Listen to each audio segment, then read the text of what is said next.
가고 앉아있네. 네, 별하는 사람들 12호로 시작하겠습니다. 네. 와. 네, 올해 마지막 편입니다. 저희가 월간지 같이 돼서 더더욱이나 12호로 11호로 이렇게 말하고 있는데 그게 되게 좋은 것 같아요. 괜히. 네.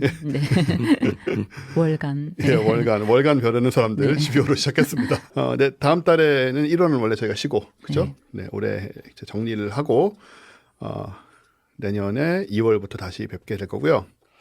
일단 뭐 다들 아시겠지만 경희대 우주과학과 전명현 교수님 네, 나오셨고요. 안녕하세요. 그리고 서울대 물리천문학부 박사후 연구원 홍승수 박사님 나오셨습니다. 네, 안녕하세요. 박사님은 이 명칭이 바뀌고 뭐 승진 이렇게 되시면 항상 바로 말씀을 주세요. 아, 예, 알겠습니다. 한동안은 어색했지만 말씀드리겠습니다. 이게 저 10여 년 동안 이런 방송을 하다 보니까 어느 순간 어떤 분이 승진을 하셨는데 계속 제가 말씀을 하고 있는 경향이 그럴 수 있어요. 있죠. 네. 근데 그분들도 또 뭐 굳이 또 뭐 내가 뭐가 됐는데요, 뭐 이러기도 그러고 하시니까 혹시나 해서 네, 네, 알겠습니다. 특히 새해가 돼서는 또 누가 알겠습니까? 그렇죠. 네. 자, 제가 오프닝은 뭐냐면 오프닝은 달과 화성 얘기를 제가 좀 드릴 텐데 달과 화성은 뭐 두 분은 익숙하시지 않으실 것 같지만 저는 태양계 연대기라는 책을 씀으로써 달과 화성에 대해서 택도 없는 얘기들을 하지만 매우 재밌고 극히 일부는 어쩌면 그럴지도라는 생각이 들 수도 있는 그런 얘기들을 이제 했었죠. 사실 그 인연으로 이거 다 하게 된 거거든요. 과학하고 관계인데도 뭐 간접적이긴 하지만 그래서 마침 달하고 화성 얘기가 나왔길래 두 개를 가져왔는데 일단 달입니다. 달은 일단 제목이 이래요. 대부분의 신문 기사가 다 이런 식의 제목인데 지구에서 공룡이 뛰놀 때 달에서는 화산이 터졌다 하고는 학계가 발칵 뒤집혔답니다. 어떻게 보세요? 뒤집혔나요, 이거? 어떻게? 제가 잘 몰랐던 거 보니까 발칵 뒤집힌 것 같은데. 그 정도는 아니죠. 아니 요즘 우리 언론들이 유튜브스럽게 자꾸 바뀌는 경향이 있어요. 뭐 그냥 무슨 아무도 모르는 얘기인데 그쵸. 전 세계가 뭐 경악에 빠졌다는 유튜브 항상 그러잖아요. 그렇죠. 네. 무슨 내용을 보면은 케이팝 가수가 사소하게 무슨 김치볶음밥 해먹고 이런 얘기인데 그건 좀 크긴 했어요. 사실은 이러면 안 되지 내가. 로제님 보실 리는 없지만 로제님 그건 컸습니다. 그것 때문에 지금 미국에 정말로 김치볶음밥을 만들어 먹는다고 하니까요. 젊은 사람들이 김치는 알고 볶음밥을 알아도 신기하게 김치볶음밥을 안 알려줬었대요. 네, 로제가 그렇구나. 그거 직접 막 영상으로 네. 해버렸으니까 아파트에 뜬 다음에 예, 이런 얘기 너무 길게 하면 안 되겠죠. 아무튼 학계가 발칵 뒤집힌 건 아닌 것 같지만 그래도 꽤나 흥미로운 이야기입니다. 왜냐하면 저는 항상 제 테마는 뭐였냐면 달이 생각보다 뭐가 좀 있을 수도 있다라는 식의 얘기를 많이 해왔고 뭐 과학은 아니고요. 그냥 화성도 뭐가 뭐 바다도 있었을 것이고 뭔가 더 훨씬 더 생명도 있었을 수 있다 이런 얘기를 하던 입장이라 공룡이 뛰놀 때라는 말은 웃기지만 공룡이 지구에 아직 멀쩡하게 지구를 뭐 지배했다는 말은 좀 그런데요. 지구에 아주 많이 살던 1억 2천만 년 전쯤에까지도 달에서 화산 활동이 일어났을 것이다. 라는 그런 얘기예요. 근데 왜냐 이게 학계를 뒤집긴 않았겠지만 관련 연구를 하던 분에게는 상당히 임팩트가 있었을 것 같은 게 달의 마지막 화산 활동을 30억 년 전 정도로 보고 있기 때문에 30억 년이 1억 2천만 년이 됐으니 뭐 되게 어마어마하긴 하죠. 네. 중국 과학원 연구진이 5일에 국제학술지 다들 아시는 사이언스지 지금 사진 나오고 있습니다만은 사이언스지에 발표한 연구 결과입니다. 창어 5호라고 중국의 달 탐사선이 가서 정말 오랜만에 샘플을 가져오지 않았겠습니까? 이게 1976년에 소련 이후로 최초래요. 뭘 가져온 거는. 맞아요. 네. 폭풍의 바다에 2020년에 뒷면이죠. 뒷면에 창어 4호도 착륙했었고 창어 5호는 가서 이제 돌아오기까지 했는데 이런 얘기를 하면서 우리가 한번 생각해 봐야 되는 것은 중국의 이 우주 관련 과학 기술이 어마어마하다. 어마어마하죠. 예, 미국에 뭐 거의 근접했거나 어떤 부분에서는 이것도 미국도 안 하고 있는 거니까. 그렇죠. 네. 뭐 못해서 안 하는지 모르겠습니다만은. 그래서 사실 우리가 중국 하면은 자꾸 저도 유튜브를 많이 보는데 국뽕이 많은 것처럼 중국을 비하하는 것도 진짜 많거든요. 근데 뭐 어떤 부분을 찾아보면 그런 것도 있겠지만 적어도 우주과학 기술하고 맞아요. AI하고 로봇 기술하고 뭐 이런 쪽은 그냥 세계 탑이다. 미국에 거의 다 다가갔거나 뭐 98% 수준일 것이다. 네, 특히 기초과학 같은 네, 기초과학 경우는, 부분도요. 특히나 뭐 사이언스나 뭐 이런 네이처지 같은데 아주 굉장히 이제 많이 인용되고 굉장히 저명한 그런 학회지에 중국인 천문학자들이나 그 과학자들이 엄청 많이 돼요. 그렇죠. 네, 요즘에요. 이제 정말 그렇고요. 그래서 그런 부분은 절대 무시하면 안 됩니다. 중국을. 물론 이제 그 와중에 또 가짜 달걀 이런 걸 한쪽에서 만들고 있는 그게 그 문제가 있긴 하지만 사람이 많으니까 아주 뛰어난 사람도 있고 아주 이상한 사람도 있는 건 당연하다는 생각이 되고 그래서 중국이 이런 성과를 내는 와중에 이제 이런 샘플을 갖고 왔는데 그걸 이제 연구를 한 거죠. 그랬더니 거기 안에 아주 작은 뭐 20에서 400 마이크로미터 그게 유리 구슬이 3,000개가 있었대요. 네. 그건 대부분이 이제 이런 거는 운석이나 소행성 충돌할 때 열 때문에 생기는 거긴 한데 그 중에 3개, 3,000개 중에 3개는 네. 매우 작은 퍼센트이긴 하지만 화산 활동으로 생성되었다라고 연구진이 결론을 내린 것입니다. 그 구성 성분이 차이가 있는 거죠. 네. 1000분의 1이긴 하지만 어쨌든 뭐 하나라도 발견됐으면 그리고 확연하게 좀 다른 뭔가니까 보기에만 비슷하게 보이고 그래서 이거를 이제 그 연대 측정을 했더니 우라늄하고 납을 이용해서 연대 네. 측정을 했더니 1억 2천만 년 전에 만들어진 것으로 그렇게 나왔다는 거예요. 이게 이제 창어 5호가 달에 간 것은 아니고 당연히 사람들이 저렇게 멀쩡하게 나와 있으니까 돌아와서 맞아요. 그렇죠? 네. 돌아와서 그 귀환한 그 캡슐을 지금 모듈을 이제 열면서 뭐 이렇게 하고 있는 그런 장면입니다. 대단하게 많은 성과를 내고 있어요. 그래서 이게 이제 중요한 거는 적어도 달에 관련해서는 좀 타임라인이 많이 바뀐다라고 볼 수밖에 없고 미국의 애스트로노미 매거진이라고 잡지가 있는데 이전에 가설을 모두 뒤집었고 네. 달의 역사를 다시 쓸 수도 있는 발견이다. 그래서 수명이 지구랑 비슷하잖아요, 달이. 네, 지구보다 맞아요. 조금 늦을 거라고 생각을 하는데 지구에서 뜯겨서 나가고 했으니까. 그쵸. 예. 근데 대충 46억 년 뭐 비슷할 것이라고 네. 보는데 1억 2천만 년 전까지 화산 활동이 있었으면 사실은 달의 그 인생이 아니죠. 뭐라 그래? 달의 그 존재 기간 거의 대부분의 맞아요. 시간 동안에 네. 화산 활동이 있었다는 얘기잖아요. 그렇죠. 문제는 사실은 달은 지구에 비해서 훨씬 작기 때문에 빨리 식어야 되거든요. 네네. 그렇기 때문에 이렇게 화산 활동이 최근까지 비교적 최근까지 일어났다는 거는 조금 의아한 포인트인 것이죠. 네. 핵전쟁이 일어난 거겠죠. 제 책에서 그런 얘기를 하고 있거든요. 여러분은 정말 지겨울 겁니다. 제가 이제 이런 얘기 이제 슬쩍 꺼낼 때마다 또 그 얘기냐 하고 하실 수 있어요. 10년 넘게 하고 있으니까. 하지만 또 기회가 있는데 안 할 수는 없습니다. 핵전쟁으로 인해서 핵전쟁이 일어나도 유리구슬 같은 그런 돌이나 그 모래 같은 게 되게 작은 그 입자화되긴 하거든요. 네. 예, 물론 중국의 사이언스에 지혜 실린 것은 전혀 그런 얘기가 아니고 단지 생각보다 최근까지 맞습니다. 예, 지질학적 시간에서는 뭐 1억 2천만 년, 우리 이제 1억 2천만 년은 우리한테는 어마어마하게 긴 시간이지만 지질학적 시간으로는 매우 그렇게까지 긴 시간이 아니고 그죠. 네. 예. 또 특히 뭐 46억 년과 비교하면 너무 짧은 시간이기 때문에 그래서 연구 결과에 따르면 달의 지질학 역사가 생각보다 더 역동적이고 복잡하다. 그리고 말씀해 주신 것처럼 빨리 안 식은 것 같다. 그렇죠. 뭔가 뭐또 열원이 있어서 네. 혹은 뭐 어떤 이유로 인해서 지질 활동이 화산 활동이 계속 있었던 것이 아니냐라고 보고 있는데 뭐 더 연구를 하긴 해야겠죠. 그렇죠. 너무 좀 뭐랄까 증거가 너무 작고 3개밖에 안 되기 그렇죠. 때문에 네. 샘플을 더 가져와야지만. 좀 더 가져와야 될 텐데 근데 이렇게 수십 년 동안 이제 50년 가까이 뭘 가져온 적이 한 번도 없다가 이제 그때하고 또 지금은 다르니까요. 맞아요. 이제 가서 뭐라도 좀 갖고 오니까 뭐가 새로운 게 또 나오는 그런 맞아요. 상황이잖아요. 네. 그죠? 뭐 창어 5호인지 6호인지는 모르겠지만 한 1.9kg 정도를 가져왔다고 하더라고요. 네네네. 샘플을. 네. 네. 그래서 그런 식으로 아마 조만간 뭐 인간도 간다고 하니 네.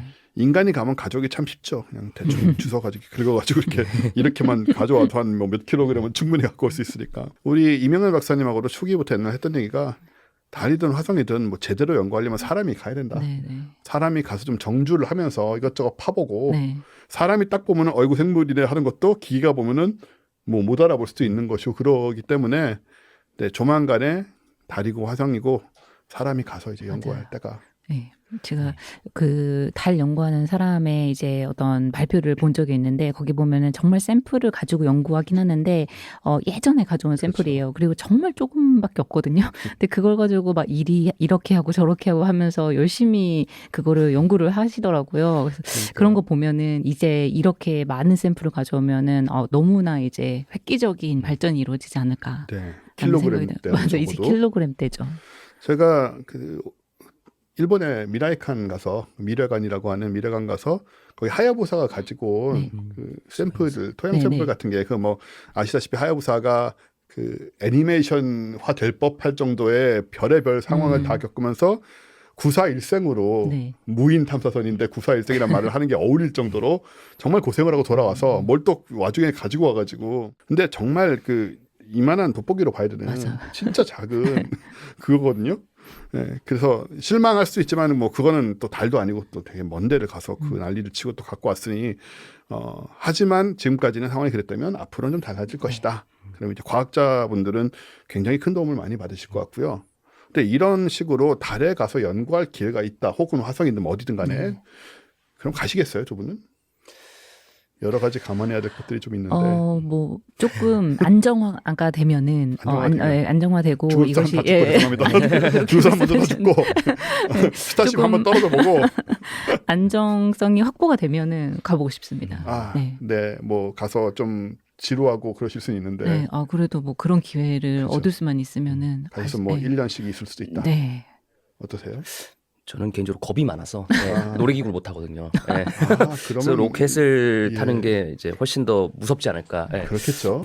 실제적인 아주 큰 위험이 있으니까. 예, 뭐 위험은 차치하고서라도 그냥 그 중력의 변화를 제가 경험하는 거를 무서워해서. 맞습니다. 그래서 저는 개인적으로 안 하지 않을까. 저는 뭐 마음은 가고 싶은데 저도 몸이 네. 옛날에 어릴 때는 소위 그 롤러코스터라는 걸 되게 즐겼었어요. 네. 저는 막 꼭대기에서 뒤로 뒤집어졌을 때 만세하고 막 이런 사람이었거든요. 그러다가 언젠가부터 내가 저걸 어떻게 탔지? 라는 생각이 들면서 뭐 온몸이 아프고 뭐 무섭고 뭐 이러기 시작을 하더라고요. 그럼에도 불구하고 화성이라면 저는 가고 싶긴 한데 뭐 그게 뭐 그런 식으로 될지 모르겠습니다만은 여하튼 뭐 말 나온 김에 스타쉽 6차 발사 시험이 얼마 전에 있었거든요. 근데 뭐 또 잘했습니다. 네. 저기 궤도에도 잘 올랐고 돌아왔을 때 이번에는 그 집게발이 잡지 못했더라고요. 그건 못했는데 그것도 다 테스트의 그 오차 범위 내에 있는 상황이라서 뭐 사고가 나거나 한 건 아니고 그런 걸 보면서 스타쉽은 단가를 우주 나가는 단가를 뭐 100분의 1 이하로 낮춘다고 하니까 그 정도면 또 수백억 원이 뭐 수억 원 단위로 떨어진 거나 그 이하로 떨어지면 우리도 독하게 마음먹으면 두 분은 뭐 정부나 무슨 단체 과학 연구 하는 데서 돈을 받아서 가셔야겠죠. 근데 저는 그럴 일이 없으니까 자비로 가야 될 것 같아서 저도 못 받을 것 같아요. 달을 연구하는 사람이 아니라. 그런 거 보면서 우주로 나가는 게 옛날 같이 그렇게 망상만은 아니다. 뭐 힘든 건 있겠지만 몸이 그런 생각은 들었습니다. 화성 얘기는 또 한 가지 말씀드리고 싶은 게 이게 아무리 이제 연구 결과가 과학적 근거를 가지고 이루어졌고 그다음에 또 저명한 학술제 나오긴 했지만 뭐 이거를 이제 고지고대로 뭐 정말 공룡이 뛰놀던 시기에 화산이 터졌었나 보구나 달에 고지고대로 받아들이는 거는 이제 사실이 아닐 수도 있다. 그렇죠.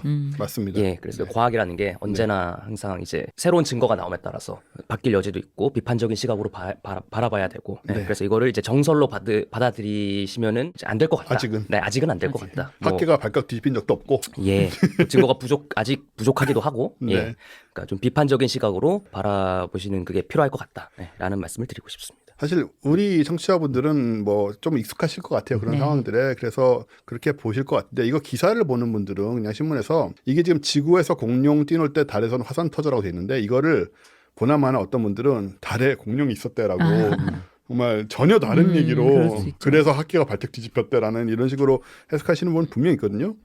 여러분들 중에는 없으시길 바라고요. 우리는 그러면 안 되잖아요, 이제 그죠? 그리고 뭔가 과학계에서 논문으로 발표가 됐다라는 얘기를 들었을 때 그거를 이제 팩트로 사실로 검증이 된 걸로 이제 오해하시는 경우가 많은 것 같더라고요. 맞습니다. 예. 많죠. 전혀 그렇지 않고 이제 하나의 가설을 제시한 거고 언제든 반박될 수 있는 가능성이 있는 거고. 그렇습니다. 그래서 그 비판적으로 바라보는 시각이 굉장히 중요한 것 같습니다. 뭔가가 완전히 정설이 되기에는 꽤 시간이 많이 필요한 것 같아요. 네. 그리고 화성 얘기는 무엇이냐? 이거야말로 약간 또 오히려 논란이 좀 있는데 35억 년 전 화성에 600m 깊이의 바다가 있었다. 사실 뭐 이론은 계속 있었어요. 오래전에 바다 있었고 바다가 있었으면 600m보다 더 깊었을 수도 있겠죠. 근데 물증이 나오느냐 뭐 이 문제인데 화성에 보시면은 이제 유토피아 분지라는 데가 있어요. 요것도 중국 쪽에 지금 연구 결과인데요. 중국 홍콩 이공대 연구진이 2021년 5월에 텐원 1호를 음. 화성에 발사해서 도착했던 이게 지금 그 텐원 1호가 찍은 화성의 유토피아 충돌 분지, 네. 우리 뭐 충돌 분화구라고 표현을 했었는데 사실은 충돌 분화구란 말 좀 이상하긴 하죠, 그죠? 이렇게 분화하는 분화, 뭐 그쵸. 충돌이면 충돌이지. 그 둘을 갖다 붙여가지고 충돌 분지에서 유토피아 충돌 분지에서 텐원 1호가 찍은 사진이고요. 그 연구 저 텐원 1호가 이제 찍은 사진이랑 기타 등등을 통해서 저기서 또 로봇 탐사차 주룽이 나왔거든요. 걔가 돌아다니면서 여러 가지 탐사 데이터를 가져왔는데 그걸 토대로 이제 나온 얘기입니다. 이 화성의 유토피아 분지라는 것은 뭐냐면은 제 태양계 연대기 보신 분들은 그 책 안에 이런 사진들이 몇 개 들어있습니다. 이게 화성에 지금 다 펼쳐놓은 사진이죠. 아마 메르카토르 도법으로 네. 펼쳐놓은 사진으로 보여지는데 오른쪽 밑에 이제 푸른색, 보라색에 가까운 헬라스 베이신이라고 있잖아요. 저게 이제 소위 헬라스 충돌 분화구 혹은 헬라스 충돌 분지라고 얘기하는 저게 아마 저게 지금 지름이 2,000km나 되니까 깊이가 7km고 어마어마한 크기입니다.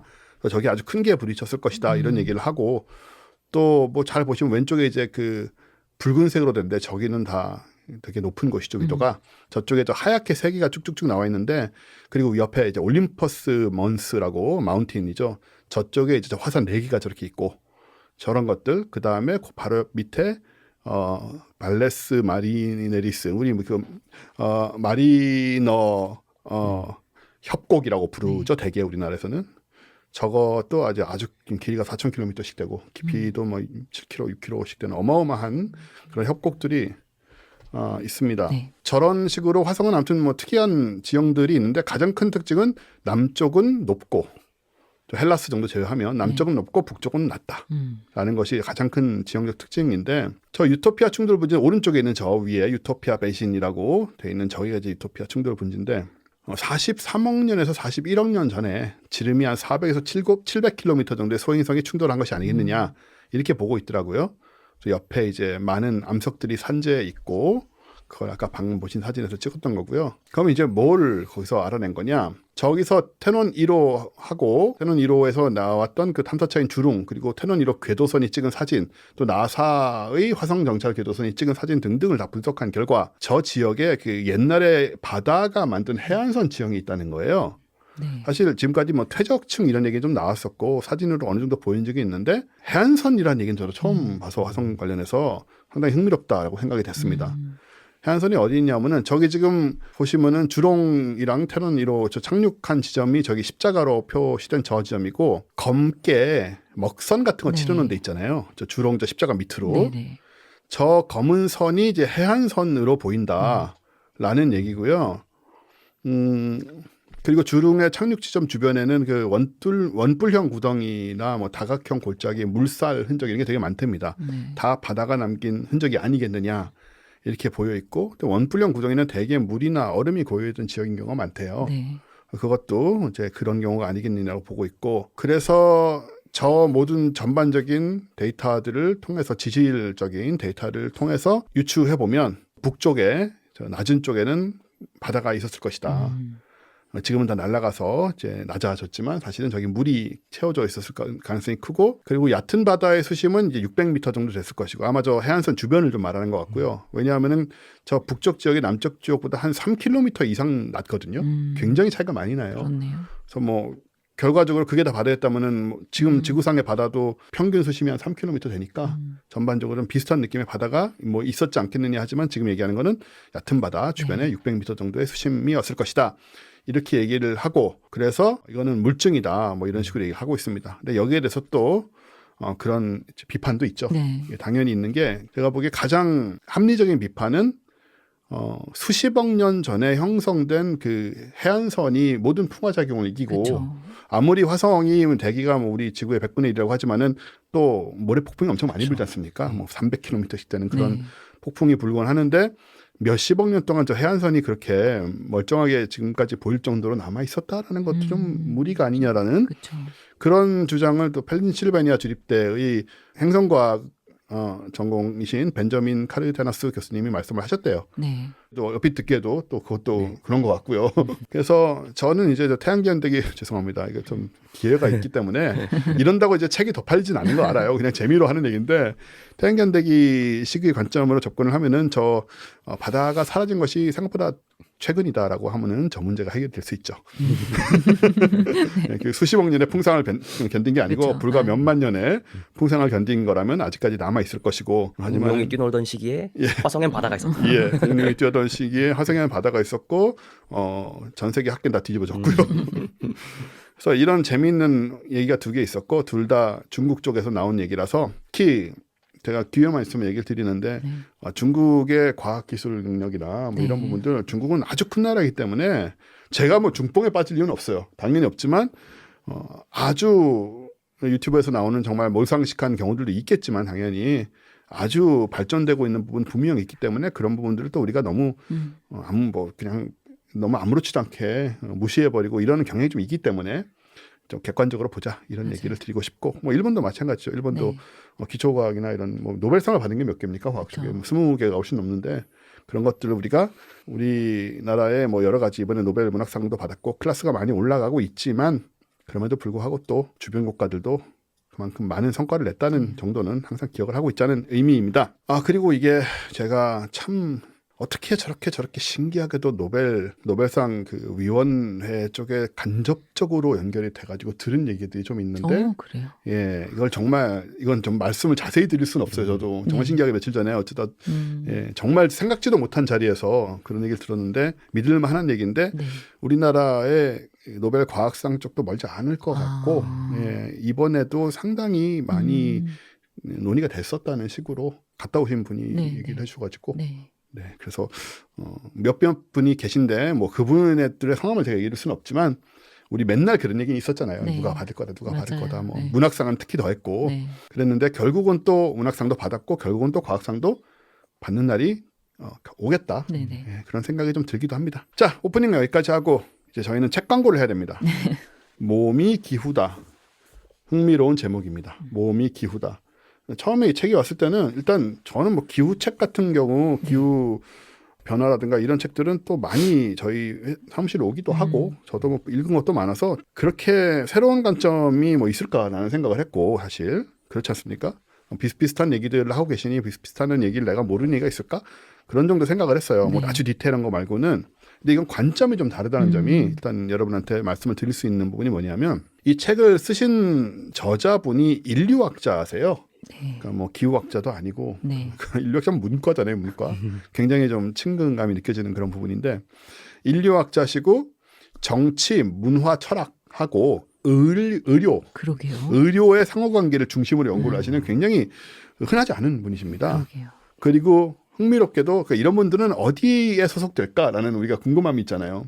여러분 아실지 모르겠지만 카이스트에도 사회학과가 있어요. 사회학 교수님도 계시고요. 제가 아는 분도 계신데 이 김태우 교수님은 경희대학교에 맞아요. 기후몸연구소라는 곳이 있고 거기에 소장으로 있으시고 한의과대학에서 인문사회과학을 강의하고 계십니다. 그러니까 한의대. 한번 만나뵌 것 같아요. 아 정말요? 네네. 네. 이럴 수가. 그래서 왜냐하면 그때 한의학과에 계시는데 인류학을 하신다고 그래서 제가 굉장히 신선하다고 느꼈었거든요. 그렇죠. 네. 사실 한의학은 뭐 자연과학적인 면도 있지만 철학, 인문학적인 면이 분명히 있어서 그런 맥락을 또 보아야 되긴 하는데 어쨌든 한의과대학에서 인문사회학도 아니네요. 인문사회의학입니다. 인문사회의학을 강의하고 계신 참 독특한 분이신데 저는 이런 김태우 교수님 같은 분들을 많이 할 수 있는 영역이 있다고 생각을 하기 때문에 사실은 굉장히 중요한 그런 역할을 하고 계실 거라고 생각이 됩니다. 이런 바탕을 갖고 계신 저자 김태우 교수님이 쓰신 책이고요. 전반적인 얘기는 뭐냐 하면 뭐 많은 얘기가 있습니다만은 기본적으로 인류학에서는 이제 불편하게 하기라는 그런 관점이 있거든요. 그러니까 make it strange라고 하는데 낯설게 하기라고도 말하죠. 그러니까 늘 평범하게 느끼고 있던 주변이라든가 뭐 당연히 당연하다고 생각하고 있던 모든 것들을 이제 좀 낯설게 만들어서 좀 객관적으로 한 발 떨어져서 바라보면 또 다르게 보이니까 그건 우리가 뭐 살면서도 경험하는 일이잖아요, 한 번씩. 그런 식으로 접근을 하면서 이제 다른 관점으로 통찰할 수 있는 뭐 그런 접근법입니다. 이런 게. 네. 그거를 기후 위기에 적용을 좀 하고 계세요. 그리고 되게 중요한 포인트는 뭐냐면 이 몸이 기후다라는 말에서 알 수 있듯이 우리가 기후 위기를 얘기하면서도 계속 인간하고 기후는 다른 것으로 이제 은연중에 계속 상정을 하고 생각을 한다는 거죠.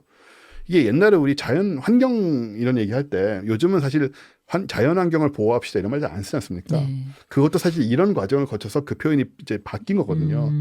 옛날에는 진짜로 자연은 사람 보호, 사람은 자연 보호, 이 크리넥스 슬로건이었는데 기억나시는지 모르겠어요.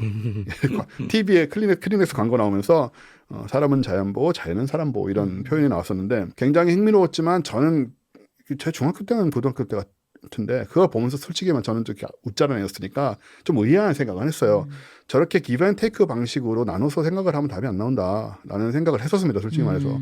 근데 그게 이제 변하더라고요. 그래서 지금은 자연 보호라는 말 자체가 거의 없어졌습니다. 왜냐하면 자연이 우리가 속해 있는 것이기 때문에 네. 그 객체화하고 대상화하는 그렇죠. 것은 맞지 않다라는 거. 이것도 마찬가지입니다.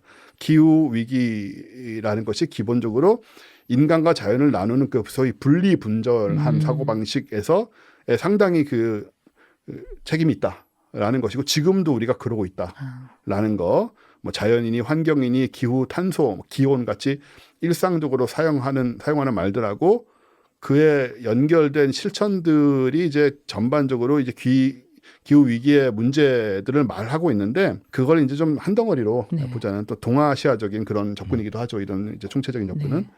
그래서 존재론적 이렇게 여기 이렇게 쓰셨어요. 저 보도 자료에 존재론적 전환과 동아시아의 사유의 연결을 통해서 기후 위기를 바라본 최초의 책, 아마 세계 최초의 책이 아닐까 네. 그렇게 생각이 되고 이렇게 표현을 해주셨지만 그렇게 정말 그런 책이라는 생각을 합니다. 친환경이란 말도 사실 그렇습니다. 친환경도 이 책에 이제 담겨 있는 내용인데 인간하고 환경의 거리를 계속 두는 표현이라는 거죠. 우리가 그렇군요. 제가 네. 누구랑 친하려고 하면 그 사람은 제가 아니어야 되지 않습니까? 사실 환경이 이제 우리에게 들어오지 않고 계속 우리의 바깥인 것처럼 계속 표현을 하고 있는 분리의 틀이다.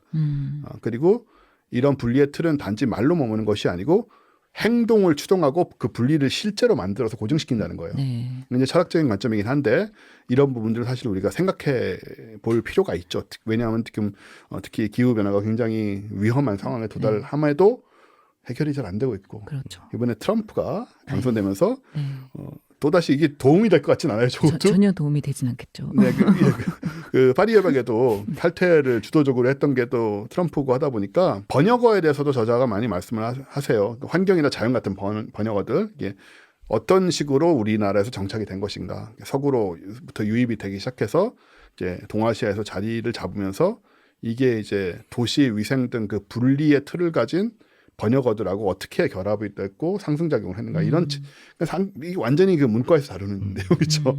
근데 사실 되게 중요하다고 저는 생각을 하고요. 인류세에 대해서도 관점을 얘기를 드립니다. 인류세는 우리 뭐 있다 없다는 얘기도 있고 뭐 그런 식으로 생각할 필요 없다는 분들도 있긴 있더라고요. 근데 인류세의 본질은 이제 쓰레기의 시대다. 뭐 이런 식으로 말씀을 하시면서 이 쓰레기와 관련된 부분들 쓰고 버림주의라는 표현도 등장하고 이런 전반적인 부분들이 나와 소위 말하는 환경 자연들을 계속 구별하는 과정에서 만들어지기 때문에 이걸 이제 몸이 기우다라는 제목에 맞듯이 하나로 봐야 된다라는 거. 그래야 이게 해결이 되지. 이게 내 몸의 문제로 생각해야 해결을 하지. 본인이 몸이 아프면 병원에 가잖아요. 자기가 어쩔 수 없이 어느 한계 이상 아프면 가게 되는데 제3자가 아프면 뭐 병원 가봐 이렇게 말이나 하게 되는 것이고 아주 뭐 가까운 가족이 아니면 그렇게 되는 거니까 그런 이제 우리 지구 관련된 뭐 환경이란 말 뭐 별로 안 좋다고 하니까 자꾸 쓰기도 그런데 어쨌든 그런 부분 기후 관련된 이런 부분도 좀 그렇게 바라볼 필요가 있다. 그런 관점이고요. 또 몸과 기후의 연결성 자체도 얘기를 하세요. 네. 먹고 입고 이동하고 뭐 어디 살고 기거하고 또 몸이 배출하는 뭐 이런 부분들 온실가스가 기후 위기를 만들고 이런 전반적인 몸과 기후와 몸의 그 상호작용과 연결성 이런 부분도 당연히 이런 것들은 이제 뭐 데이터라든가 과학적인 얘기들도 있죠. 그러면서 이제 해석을 어떻게 하냐가 차이인 것 같고 그래서 지금까지 보고 있던 기후체하고 좀 다르다. 좀 다르고 저는 이제 기본적으로 좀 철학 전공이 아니겠습니까? 네. 그래서 이런 걸 보면서 느끼는 게 이런 것들이 그러니까 우리 옛날에는 8, 90년대나 뭐 그럴 때는 뭐 동아시아의 동양의 것이라고 표현했죠. 동양의 것이나 아니면 한국적인 것이라고 하면은 너무 이제 그 구체적인 것들만 나왔어요. 예를 들어서 음악은 국악이고 뭐는 뭐고 이런 식으로 네. 전통적인 것만 다 끌고 왔다면 지금은 좀 시대가 바뀌어서 더 세련되게 이게 보편화될 수 있는 그런 개념들로 연결시킬 수 있다. 충분히 어떤 장르의 특정한 뭘 가져오지 않더라도 그냥 그래야 될 때다라는 생각이 드는 게 서구 문명이 만들어 놓은 이 질서의 한계가 좀 느껴지잖아요. 솔직히 말해서 좀 다들 좀 지치지 않았습니까? 그런 부분들이 있고 해서 그런 의미가 있다고 생각을 합니다. 흥미롭게도 한의에 대해서 강의를 하시는 인류학자가 쓰신 책이고 그래서 여러분 기후 관련해서 다들 관심이 많으실 텐데 이런 쪽으로 좀 더 동아시아적인 세계관을 통해서 좀 더 포괄적인 그런 관점으로 접근하고 싶으신 분은 충분히 읽어볼 만한 책이 바로 이 몸이 기후다라는 책이고요. 저희는 당연히 또 이벤트를 합니다. 이벤트는 책을 드리는 거죠. 그리고 아무한테나 드리는 게 아니고 저희 사람들 회원에게만 항상 드리고 있습니다. 저희 10권 드리고요. 응모 기간은 2024년 12월 6일 그러니까 방송이 지금 나가는 날부터 15일까지 좀 열흘 조금 넘게 일요일입니다. 15일이 열흘 좀 넘게 진행을 하고 발표는 저희가 항상 개별 연락을 드려요. 문자라든가 이런 걸로 개별 연락을 그 다음날 16일 날 월요일 날에 드리고요. 저희 사람들의 이런 이벤트 책 이벤트를 포함해서 모든 이벤트는 뉴스레터 저희가 보내드리니까 저희 사람들 여러분한테 뉴스레터가 매주 나가고 있습니다. 뉴스레터에 링크가 있고 그것만 그냥 찍으면 아주 쉽게 응모하실 수 있고 아니면 우리 홈페이지 과학사람들 홈페이지에 오셔서 응모할 수도 있고요. 쉽게 할 수 있으니까 꼭 하셔서 이 책들 받아가시고요. 예, 이렇게 저는 이런 책을 보면 기분이 좋은 게 사실은 불과 한 10년, 20년 전까지만 해도 국내 저자가 쓴 대중과학서라는 게 참 이렇게 드물었거든요. 네. 얼마 없었어요. 인기 있는 장르는 있었죠. 뭐 우주라든가 뭐 이런 거는 좀 있지만 요즘은 거의 모든 분야에서 국내 저자들이 굉장히 양질의 책들을 내고 있다라는 부분들이 옛날하고 달라진 점인 것 같고요. 네, 그런 부분도 분명히 어떤 사회의 변화다라고 생각이 듭니다. 네, 꼭 많이 응모하시고 또 응모 안 하시더라도 사람들 아니시더라도 관심 있으신 분들은 한 번씩 교보 뭐 알라딘 아시죠? 다 그런 데도 그런 데도 한번 보시고 구입하시면 어떨까 합니다. 전명환 교수님이 먼저 하실 건데 왜냐하면은 홍승수 박사님이 연말 정산을 하시겠다라고 PPT에 써주셔가지고 뒤에서 하는 게 뭐 그냥 느낌상 조금 더 그럴싸할 것 같다는 생각이 들어서 전명환 교수님이 먼저 이제 해주시기로 하셨습니다. 네. 역시 전명환 교수님 다운 네. 그런 문장이 하나 나와 있군요. 멀고 뭐 이런 얘기들. 맞습니다. 네. 네. 그래서 이제 저도 오늘은 조금 이제 제 분야 얘기를 조금 네. 하는데요. 이제 먼 은하 그리고 이러한 먼 천체들을 좀 제임스 웹 우주망원경이 아니라 별의 고고학이라는 관점에서 좀 이야기를 한번 해드릴까. 고고학. 네, 한번 그런 얘기를 좀 해드리려고 합니다. 그래서 우선은 이제 좀 업데이트를 좀 시켜드리면은 우리가 이제 JWST가 런칭이 되기 전에 우리가 항상 이런 질문을 하면 만약에 관측된 은하 중에 가장 먼 은하가 무엇이냐라고 하면은 이 은하가 가장 유명한 은하였습니다. 네. 그래서 GN-G11이라고 불리우는 네. 은하인데요. 아마 초기 은하 중에서 가장 유명한 은하가 아닐까라고 생각해요. 물론 천문학자들 사이에서는 네. 가장 유명한 은하이고 이 은하 같은 경우는 제임스 웹 우주망원경이 올라가기 전에 무려 3년 동안 기록이 깨지지 않았었습니다. 네. 그래서 항상 그 레코드를 유지를 하고 있었던. 여러분 동영상 보셔야 돼. 진짜 이 동영상 정말 안 보기 아까워요. 이거 꼭 보셔야 돼 이거는. 네, 그래서 이 수많은 은하들 중에 바로 이렇게 보여지는 빨간색으로 예. 이제 보여지는 요 은하가 바로 GN-G11이라고 하는 은하이고요. 좀 익숙한 모습이죠, 조금. 네, 맞아요. 그리고 이게 그 제임스 웹으로도 또 다시 관측이 됐습니다. 그렇죠. 예, 그래서 정말 맞구나라는 거를 다시 한번 확인을 했었고요. 근데 어쨌든 이 은하는 워낙에 이제 유명하고 오랫동안 기록자였기 때문에 많은 관측이 이제 이루어졌었습니다. 많은 그 후속 연구가 이루어졌었고요. 하지만 이제는 너무 많은 초기 은하가 있기 때문에 그 기록이 이제 계속해서 깨지고 있는 것이죠. 근데 이게 너무 많이 깨지다 보니까 사실은 따라가기가 너무 힘들어요. 그래서 그렇겠네요, 진짜. 예, 사실은 이름을 외우거나 이런 것들이 지금은 거의 없습니다. 예, 예. 그래서 그냥 또 발견이 됐구나 뭐 이런 수준인데 그래도 약간의 안정화되고 있는 것 같아요. 예. 네. 그래서 발견된 은하 중에 가장 먼 은하가 뭐냐라고 하면은 요 은하가 될 건데요. JDIS GS G14-0이라고 하는 이름이 어려워졌어요. 너무 어려워졌죠. 뭐 시리얼 넘버도 아니고. 맞아요. JDIS는 이것을 관측한 어떤 관측 프로그램 이름이고요. 예, 뭐 GS는 저도 찾아보려고 했는데 잘 모르겠더라고요. 그리고 뭐 요거는 이제 뭐 적색 편의의 숫자를 의미하고 그리고 요 비슷한 은하들을 0, 1, 2, 3 이렇게 추가를 시키더라고요. 맨 예. 마지막이 0이군요. 네, 0이 그 네. 의미더라고요. 네.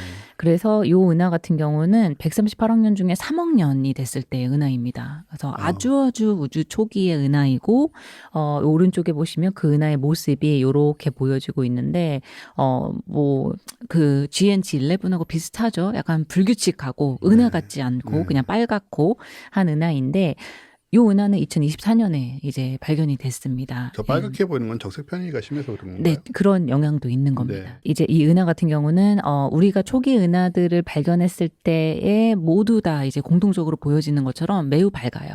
예, 매우 밝고 이 은하도 예외가 아닙니다.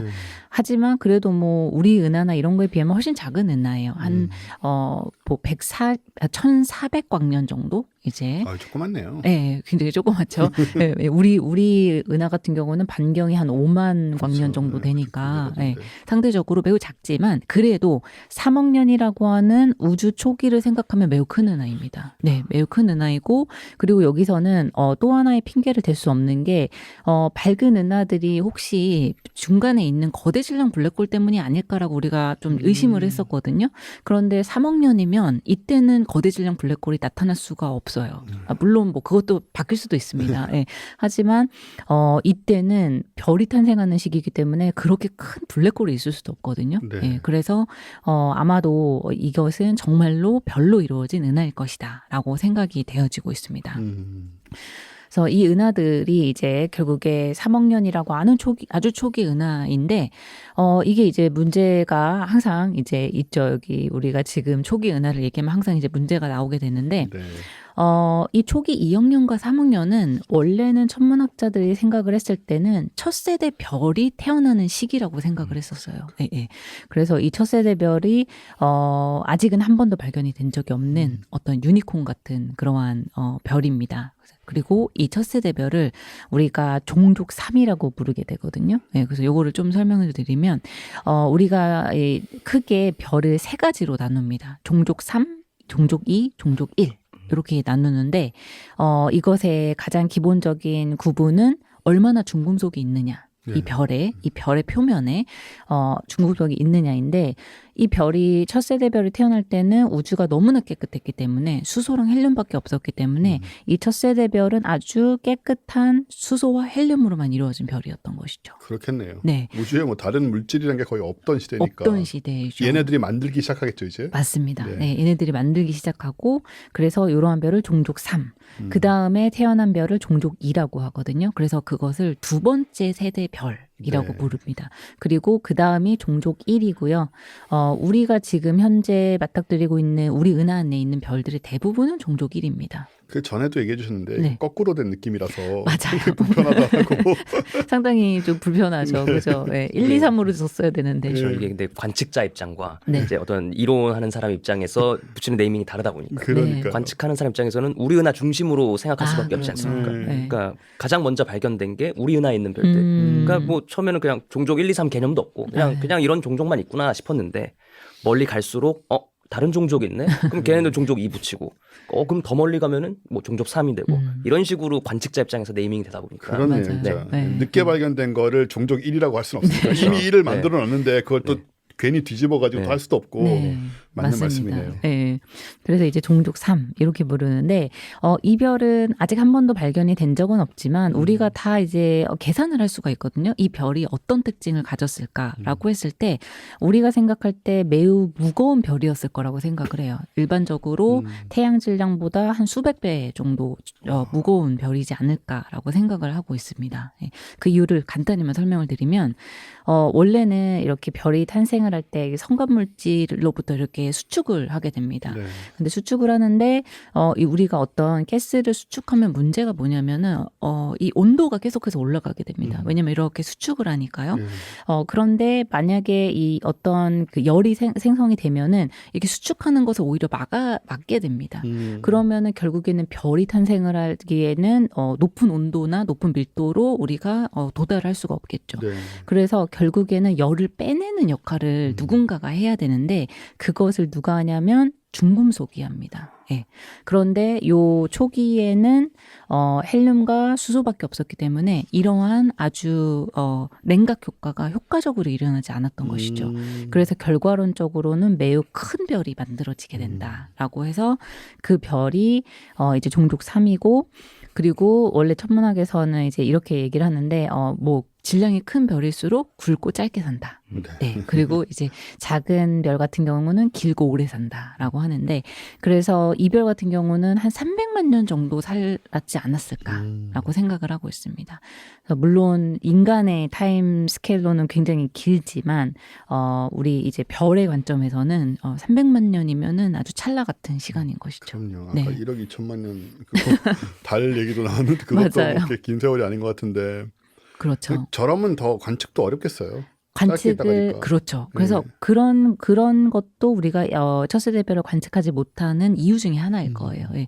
근데 한 번도 관측이 되지 않았고 제임스 웹 우주망원경이 만약에 운이 매우 좋다 하면은 발견을 할 가능성이 없진 않습니다. 네. 그 뭐 중력 렌즈 효과라든지 이런 걸 이용을 하면 되는데 한 번도 발견은 된 적은 없어요. 예. 그리고 아까 말씀드렸던 GS 그 JDS 은하가 사실은 3억 년 전에 이제 3억 년에 발견이 됐다는 게 어떤 면으로는 신나기도 하지만 이 첫 세대 별을 연구하는 사람들한테는 약간은 조금 안 좋은 그런 뉴스인 게 그렇다면 첫 세대 별은 그 이전에 생겼거나 아니면은 생겼는데 그때쯤 생겼는데 너무나 짧거나 네. 시기가 그래서 관측이 거의 불가능하거나 뭐 이러한 의미일 것이거든요. 그럼 아까 그 은하 같은 경우에 네. 그 JDS, GS 네, 그 은하도 별로 이제 형성이 돼 있으니까 맞습니다. 거기에 있는 별들이 첫 세대 별일 가능성이 있지 않나요? 만약에 그렇다면 우리가 다 구분을 할 수가 있어요. 왜냐하면 분광 관측까지 됐기 때문에 네.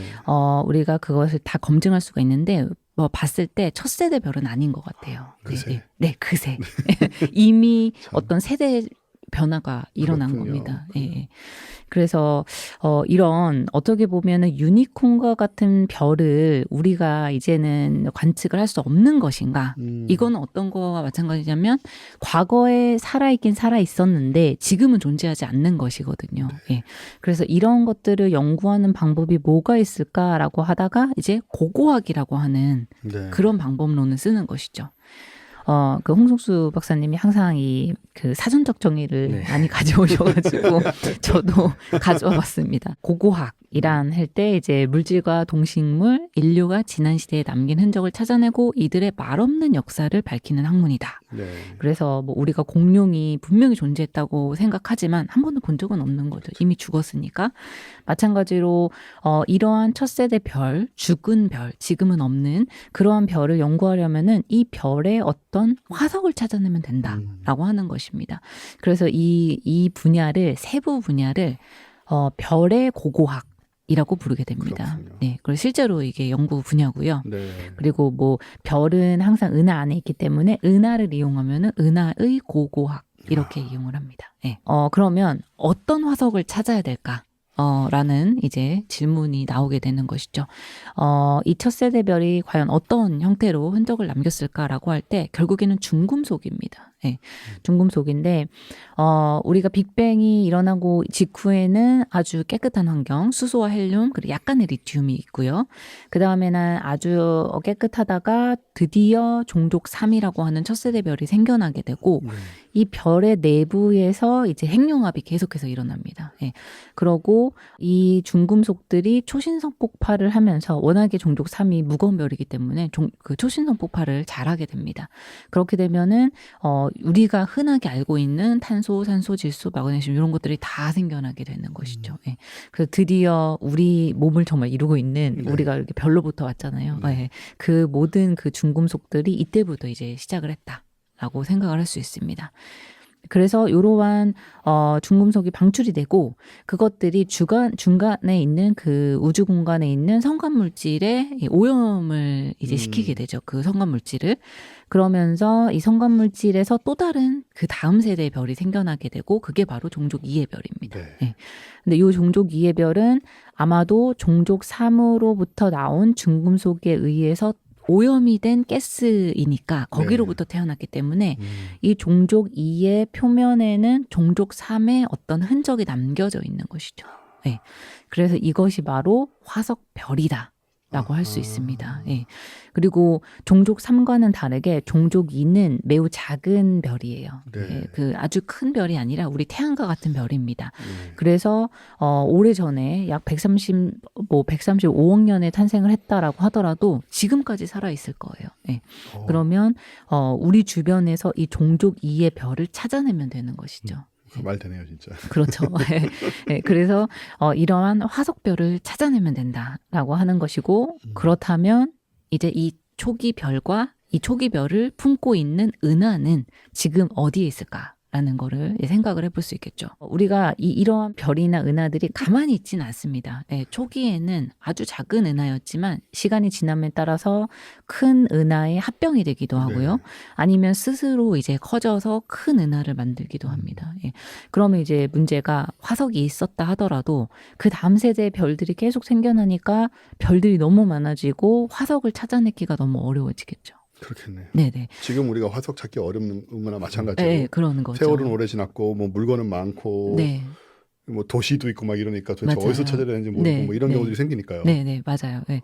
그래서 이러한 과정이 있기 때문에 화석을 찾는 게 그렇게 이제 쉬운 일은 아니다라고 생각이 되어지고 있는데, 근데 이제 한 가지 힌트는 이 종족이라는 별이 물론 그때 당시에는 중금속이 있는 상태에서 태어난 건 맞는데 너무나 우주 초기이기 때문에 전체적인 중금속의 양은 지금과 비교하면 훨씬 작았습니다. 그렇기 때문에 중금속이 희박한 별이다라고 우리가 정의할 수 있을 거예요. 네. 그렇게 되면은 우리가 그러한 별을 찾아내면 되겠죠.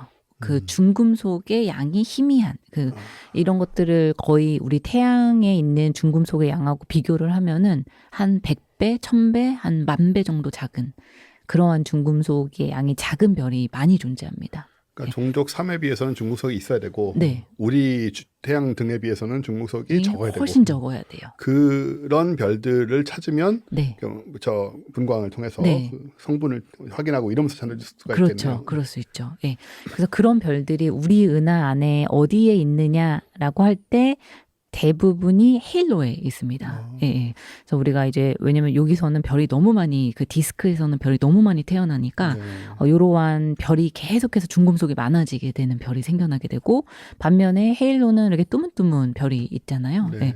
그리고 중간에 생긴 것도 막 밖으로 나가고 이런 식으로 하면서 바깥에 존재하게 됩니다. 예. 그래서 이제 바깥을 찾는 그런 프로젝트들, 관측 프로젝트들이 굉장히 많아요. 예, 이러한 사이언스를 하기 위해서 그것에 특화된 어떤 관측 프로그램들이 많이 있습니다. 예. 그래서 그렇게 헤일로를 찾는 것, 헤일로에 있는 별들을 찾는 거예요. 이 경우에는. 그리고 또 하나의 방법은 아까 말씀드렸을 때 은하가 시간이 지나면 계속해서 커진다고 말씀을 드렸잖아요. 네. 그런데 은하가 커지지 않는 경우도 있습니다. 네. 만약에 초기에 이러한 첫 세대 별과 그 다음에 종족 2를 탄생을 시킨 다음에 그 모습 그대로 유지를 지금까지 하는 거예요. 138억 년 동안. 거의 138억 년 동안. 그래서 그런 경우가 있는데 그 경우는 무슨 경우냐면 별이 탄생을 하지 않아야 됩니다. 네. 그렇겠네요. 예. 왜냐면 그 다음 별이 탄생을 하면은 또 그 화석이 묻히게 될 테니까요. 예. 그러면 어떻게 하면 별이 탄생을 하지 못하는 환경이 되느냐? 은하가 가벼우면 됩니다. 예. 근데 은하가 너무너무 가벼우면 돼요. 예. 그래서 우리 은하 중에 가장 그 작은 은하를 초미강 외소 은하라고 부르거든요. 예. 그래서 정말 어려워요. 네, 정말 그다음에 미광은 정말 희미한. 미광. 네, 미광. 그다음에 외소 은하. 초미광 외소 은하라고 합니다. 사실 영어로 하면은 훨씬 더 와닿는데. 맞아요. 이게 또 한자어를 쓸 수밖에 없는 게 이걸 그냥 다 풀어버리면 맞아요. 이렇게 뭔가 명칭으로 쓰기 너무 길어져 버리니까 네. 우리말은 그쵸. 그런 건 있죠. 그래서 이게 뭐 울트라 페인 드워프 갤럭시인데 음. 이거를 그대로 옮기니까 너무 어렵더라고요. 그러게 말이에요. 예, 예. 울트라 페인트하면 얼마나 와닿습니까?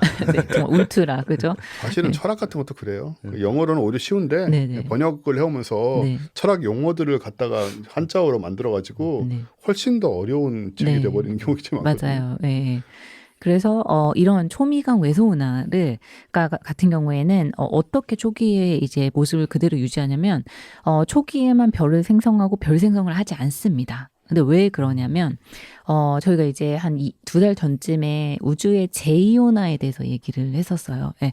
그래서 우주의 제이온화가 이제 일어났는데 그것이 우주 초기에 우주 공간의 물질의 상태가 그 중성 상태에서 이제 이온화된 상태로 변하는 것이었습니다.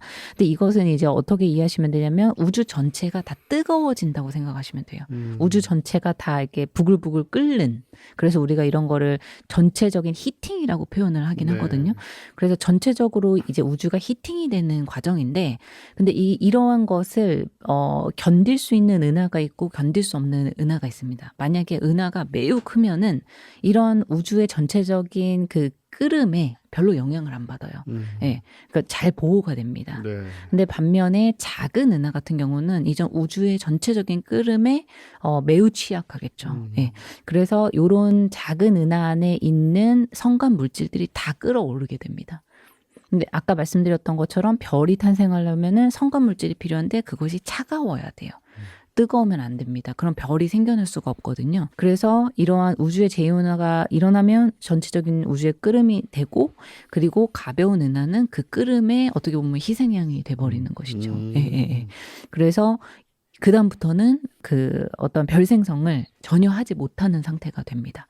그래서 그 상태 그대로 135억 년을 그냥 진화를 한다라고 하면은 완벽한 화석의 형태로 유지가 되는 것이죠. 그러니까 생물에다가 빗대자면 생식 능력을 잃은 상태에서 네.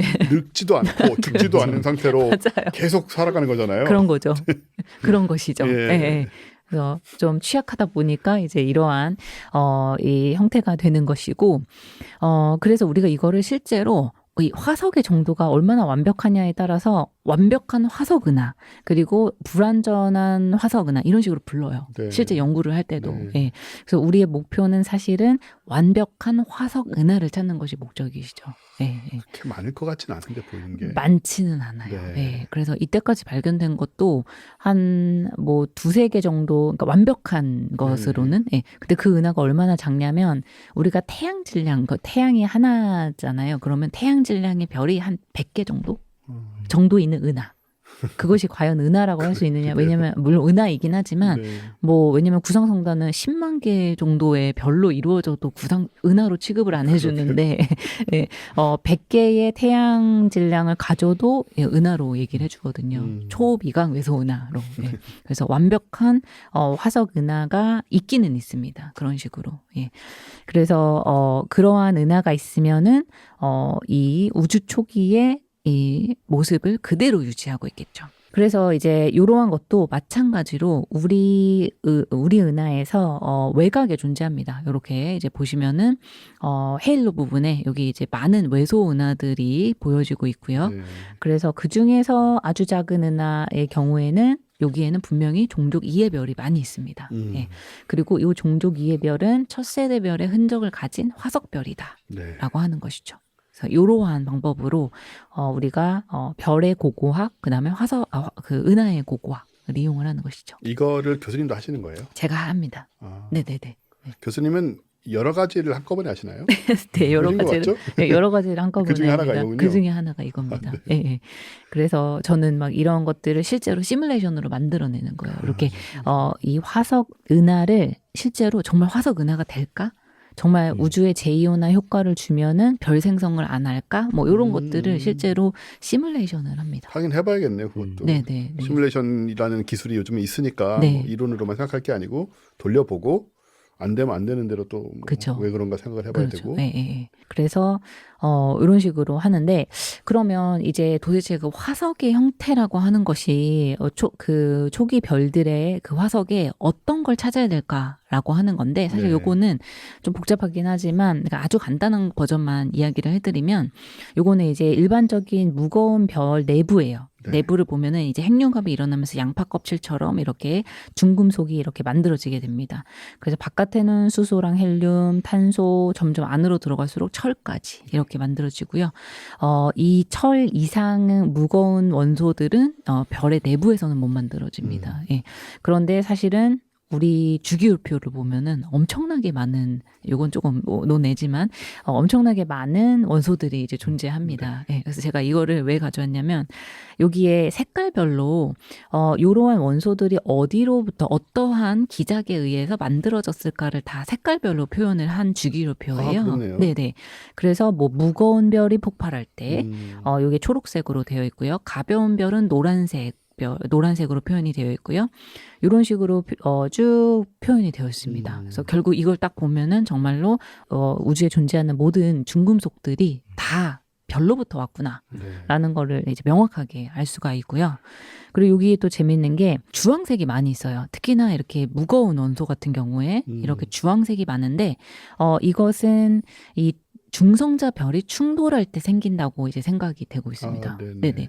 왜냐하면 이제 무거우면 무거울수록 그 중성자의 개수가 많아지는 거잖아요. 그러면 중성자들을 이렇게 모이게 만들어야 되는데 그것이 핵융합이 계속해서 이루어져야 되는데 사실 철까지는 이 별 내부에 이제 뜨거운 고온과 고압에서 만들 수가 있어요. 핵융합을 할 수가 있어요. 그런데 이렇게 더 무거운 원소들을 만들려면은 계속해서 중성자를 이제 포획을 해줘야 되는데 네. 그러려면은 아주 급격한 그러한 변화가 있어야 되고 그리고 극단적인 환경이 필요합니다. 아주 극단적인. 그래서 그런 것이 초신성이 되기도 하고 그것보다 더 극단적인 것은 중성자별이 두 개가 충돌을 하는 경우죠. 네. 여러분 이거 유튜브로 꼭 보세요. 저희 자료로 보시든가 굉장히 흥미롭고 우리 팟캐스트랑 유튜브를 계속 보신 분들은 금방 이해하고 또 효과적으로 뭔가 좀 학습할 수 네. 있는 그런 지금 주기율표가 나와 있습니다. 네, 그래서 이제 여기 보시면은 중성자별 충돌 우리가 항상 보면 네. 이렇게 되잖아요. 저런 일이 있어 무슨. 네. 근데 이게 우리가 중성자별 이러한 주기율표에서 요 노란색과 이게 이 주황색이 네. 중성자별의 충돌에 의해서 만들어질 거라고 예상을 하긴 했지만 사실은 정말로 검증이 된 적은 없었어요. 네. 근데 그러려면 이제 중성자별 충돌을 우리가 발견을 해야 되는데 그게 2017년에 중력파 관측 전에는 한 번도 이루어진 적이 그렇죠. 없는 겁니다. 근데 이제 2017년에 정말로 그 라이고를 통해서 중력파 관측을 했고 그리고 그것을 후속 관측을 했더니 정말로 거기에서 이러한 원소들이 무거운 원소들이 만들어지는 걸 최초로 발견을 한 거예요. 검증을 했어요. 예. 그래서 이전에는 그럴 거야라고만 생각을 했지만 정말로 이게 검증이 된 지는 얼마 되지 않았다. 그게 저도 아직 기억이 나는데 저희 방송에도 다 그때는 그야말로 학계가 뒤집어졌던 네, 그렇죠. 상황이었고 네. 그때는 우리가 중력파를 발견했다는 것이 중요했고 검출을 했다는 거. 네. 그리고 사실 중성자별 둘이 부딪혔다 이런 건 좀 덤이었거든요. 맞아요. 그때 얘기할 때는. 네. 근데 지금 보니까는 또 역으로 그와 동시에 그게 중성자별을 처음으로 확인을 한 것이 되었고 맞습니다. 그 연구 결과로 그 관련된 여러 가지 정보들을 또 발견하게 된 네. 뭐 그런 경우잖아요. 그런 것이죠. 지금. 예, 그런 예. 것이죠. 예. 그래서 이게 그리고 금 같은 경우에도 중성자별의 충돌에 의해서 만들어집니다. 예. 그래서 우리가 이제 금이 어디서 왔을까라고 할 때 사실은 이런 중성자별 충돌에 의해서 왔다. 제가 하는 강의할 것이고. 때 네. 이런 류의 강의를 할 때가 있어요. 자세한 얘기는 안 하지만 네. 간단하게 얘기를 하죠. 네, 그랬을 네. 때 그런 얘기를 하거든요. 여러분 금은 땅에서 나오는 게 아니라고 땅에서 만들어지는 것도 아니고 네. 땅을 파면은 가끔씩 나오긴 하지만 이거는 이런 식으로 중성자별이 충돌하든가 이래야 나오는 거다. 그러면 사람들이 무슨 말인지 대개의 경우는 잘 이해를 못해요. 네. 그냥 그러니까 그게 무슨 의미인지 그렇죠. 진짜로 이 거대한 상황과 이 말도 안 되는 그런 것들이 부딪혀서 그게 어떻게 지구까지 와가지고 진짜 땅 속에 처박혀 있는 거잖아요. 그렇죠. 그 금광이 돼가지고 네, 네. 이 상황들을 보면 참 어처구니 없는 상황인데 그거를 이제 설명을 정보를 들어도 확 느낌은 안 오시는 것 같더라고요. 근데 그런 얘기들을 제가 한 번씩 꼭 들어보시라는 의미에서 꼭 드리긴 하거든요. 네. 근데 참 아무리 생각해도 전 너무 신기한 거예요. 맞아요. 저 네. 어디 좀 머나먼 곳에서 뭐나 터졌을 텐데 네. 저것들이 어떻게 여기까지 와가지고 땅속에 박혀가지고 나중에 강에 가서 이렇게 하면은 막 그 사금도 나오고요. 뭐 이렇게까지 있을 수가 있나라는 그죠. 생각을 하곤 하는데 여하튼 네, 네, 네. 그런 식으로 우리 이번에 라이고가 네. 확인했던 중성자별들을 그 분광 관측 같은 걸 네. 하면 그런 게 다 나온다는 얘기잖아요. 나와요. 네. 네. 나옵니다. 그래서 그게 너무 신기하더라고요. 그러니까요. 네, 네. 신기하다 진짜. 그래서 이런 정말 별에서 모든 것이 탄생했구나라는 것들을 이제 정말 검증을 하는 진짜 것이죠. 확인하는 순간이네요. 네, 네. 그리고 이제 중성자별 같은 경우도 사실 중성자별만으로도 굉장히 흥미로운 천체인데 왜냐하면 이게 태양 정도의 질량을 사실 하나의 도시 정도에 압축을 시킨 거거든요. 네. 근데 그 두 개가 충돌을 하는 아주 극단적인 어떤 그러니까. 상황이 되는 것이죠. 아니 쟤네들이 어떻게 좀 가까이 있으니까 그래도 충돌을 하겠죠. 그죠? 네, 네. 어느 정도는. 맞아요. 네. 네. 그래서 쌍성으로 태어난다거나, 그렇죠. 예, 그러면서 결국에 시간이 지나면서 서로 이제 그 멀지를 하는 것이죠. 네. 병합을 하는 것이죠. 예. 그래서 이제 이러한 식으로 만들어진다라고 하는 것이었고요. 그래서 결국에 이제 제가 요거를 또 왜 보여드렸냐면은 이러한 것들이 또 신기하게 이러한 금속이 작은 중금속 함유량이 매우 작은 종족 2를 찾아내면 그 안에 이러한 모든 정보가 있는데 심지어 그러한 중성자별의 충돌에서 생겨나는 그 원소들도 다 여기에 나오게 됩니다. 예. 그래서 그런 것도 좀 하나의 미스테리예요.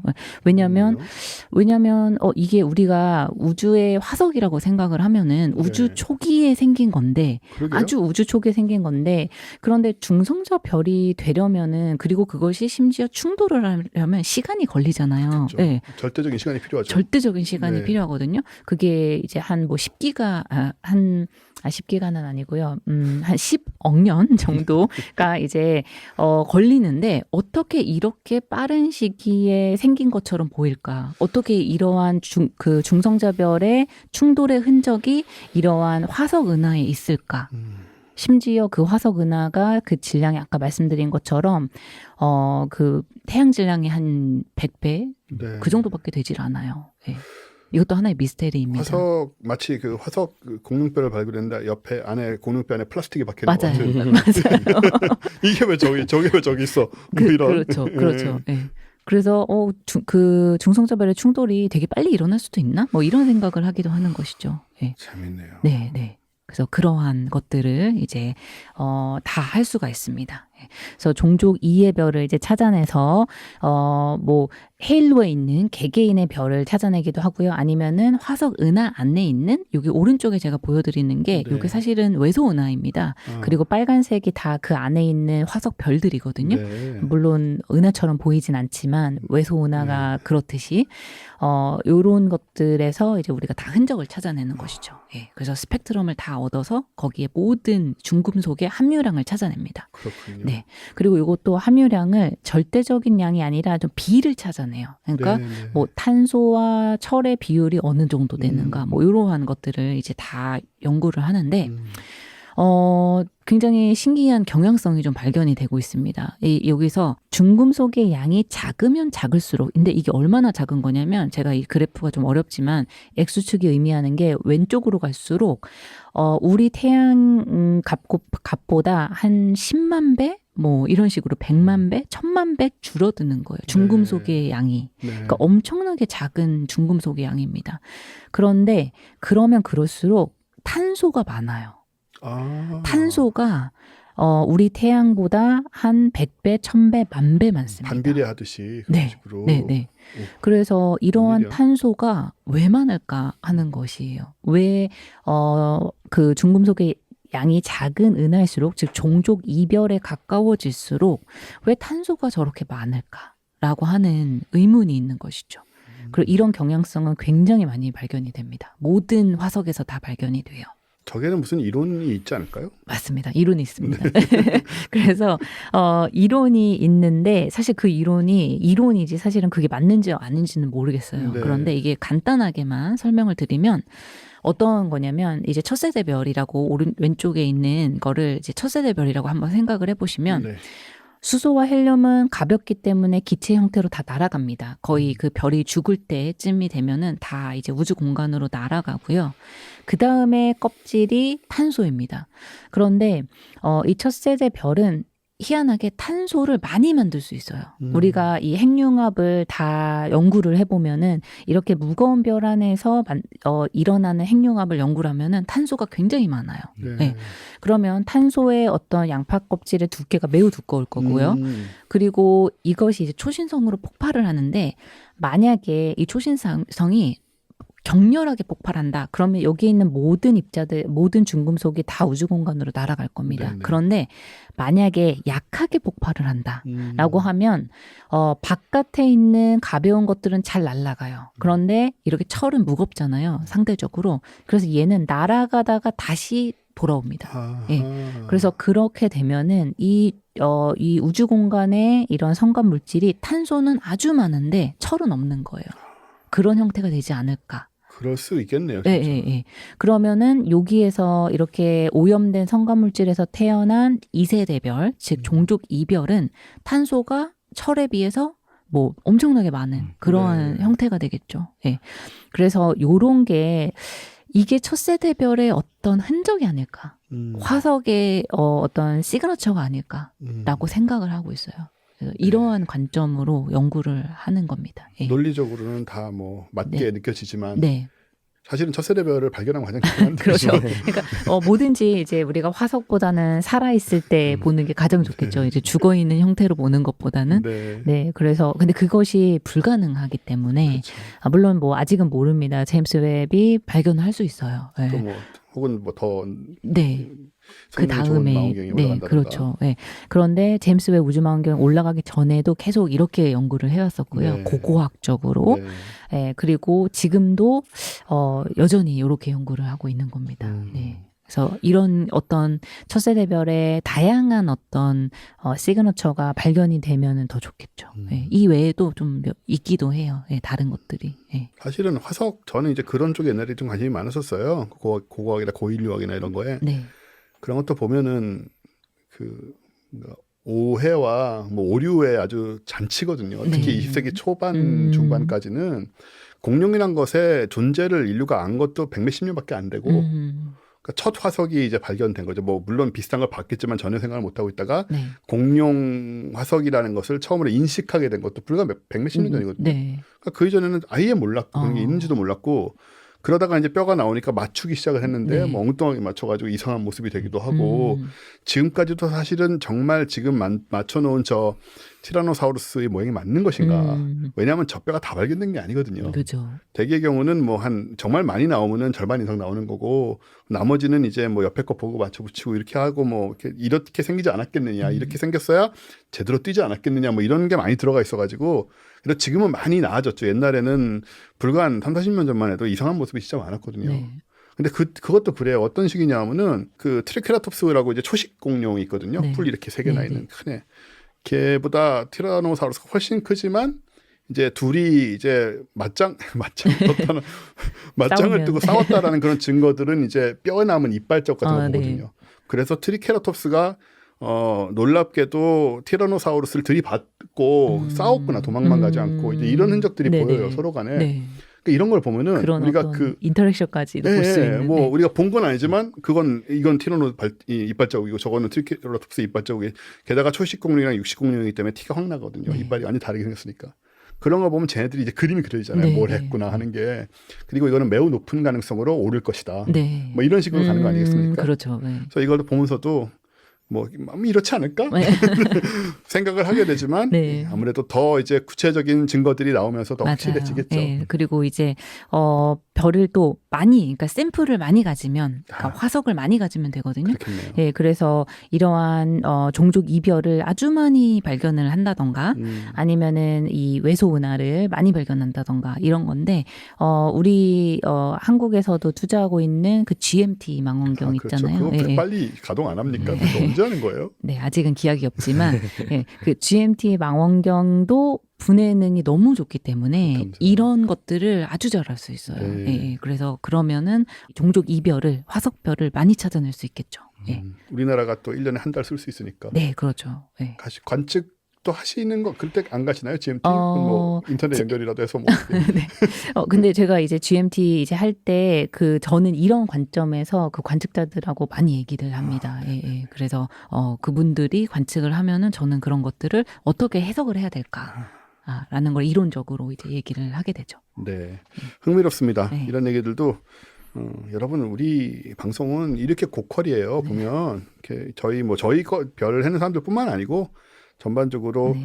다른 유튜브에서는 사실 솔직히 말해서 요즘 과학 유튜브 보면은 우리가 10년 전에 한 얘기 다시 하고 있어요. 그냥 블랙홀, 빅뱅 이런 네. 얘기 하면서 뭐 와 신기하다 이러고 있더라고요. 우리는 이렇게 막 들어가서 얘기를 하고 있고 홍 박사님도 마찬가지고 이렇게 흔히 들을 수 있는 얘기가 아니라는 거 여러분 자부심을 갖고 좀 봐주시면 길고 유튜브 시대에 따른 비교하자면 너무 길긴 하지만 저희는 또 그렇게 하지 않으면 또 하지 못하는 부분이 있다라는 거 얘기를 드리면서 참 재밌는 흥미로운 그런 필드에서 얘기를 이렇게 듣게 됩니다. 연말 정산 겸 외계 행성 연구 소개. 네. 네. 자, 연말 정산부터 먼저 해주시나요? 네, 한번 다 섞어서 한번 해보겠습니다. 네. 마지막 12월 호인 만큼 네. 지난 1년 동안에 무엇을 했는지 한번 쭉 돌아봤습니다. 맞아요. 다 잊어버렸기 때문에. 네. 뭐 올해 한 건 아니지만 작년 11월에 네네. 천문학자의 월급, 천문학자의 삶에 대해서 그렇죠. 한번 제가 소개를 드린 적이 이때 있었습니다. 처음 나오셨나요? 그 전부터 나오시긴 그 전에 하셨죠? 이제 예, 예. 나왔었고 한번 이제 부상에 복귀해서 그렇죠. 이따 네. 그때군요. 부상에서 복귀해서 네네. 이제 말씀드렸던 내용입니다. 천문학에서 답하고자 하는 질문이 무엇인가? 요거에 대해서 이제 말씀을 드리다가 결국 이제 인류가 가진 궁극의 질문에 답을 하기 위한 하나의 어떤 학문이 천문학이다. 그렇죠. 라는 말씀을 드렸습니다. 여기에서 그 답하고자 하는 궁극의 질문이 바로 우리는 어디서 왔는가? 그리고 우리는 어디로 가는가? 그리고 우리는 혼자인가? 요게 이제 천문학에서 답하고자 하는 궁극의 질문이고 뭐 사실 저 질문들은 비단 천문학에서만 답하고자 하는 건 아니고 그러니까 인류 자체가 네.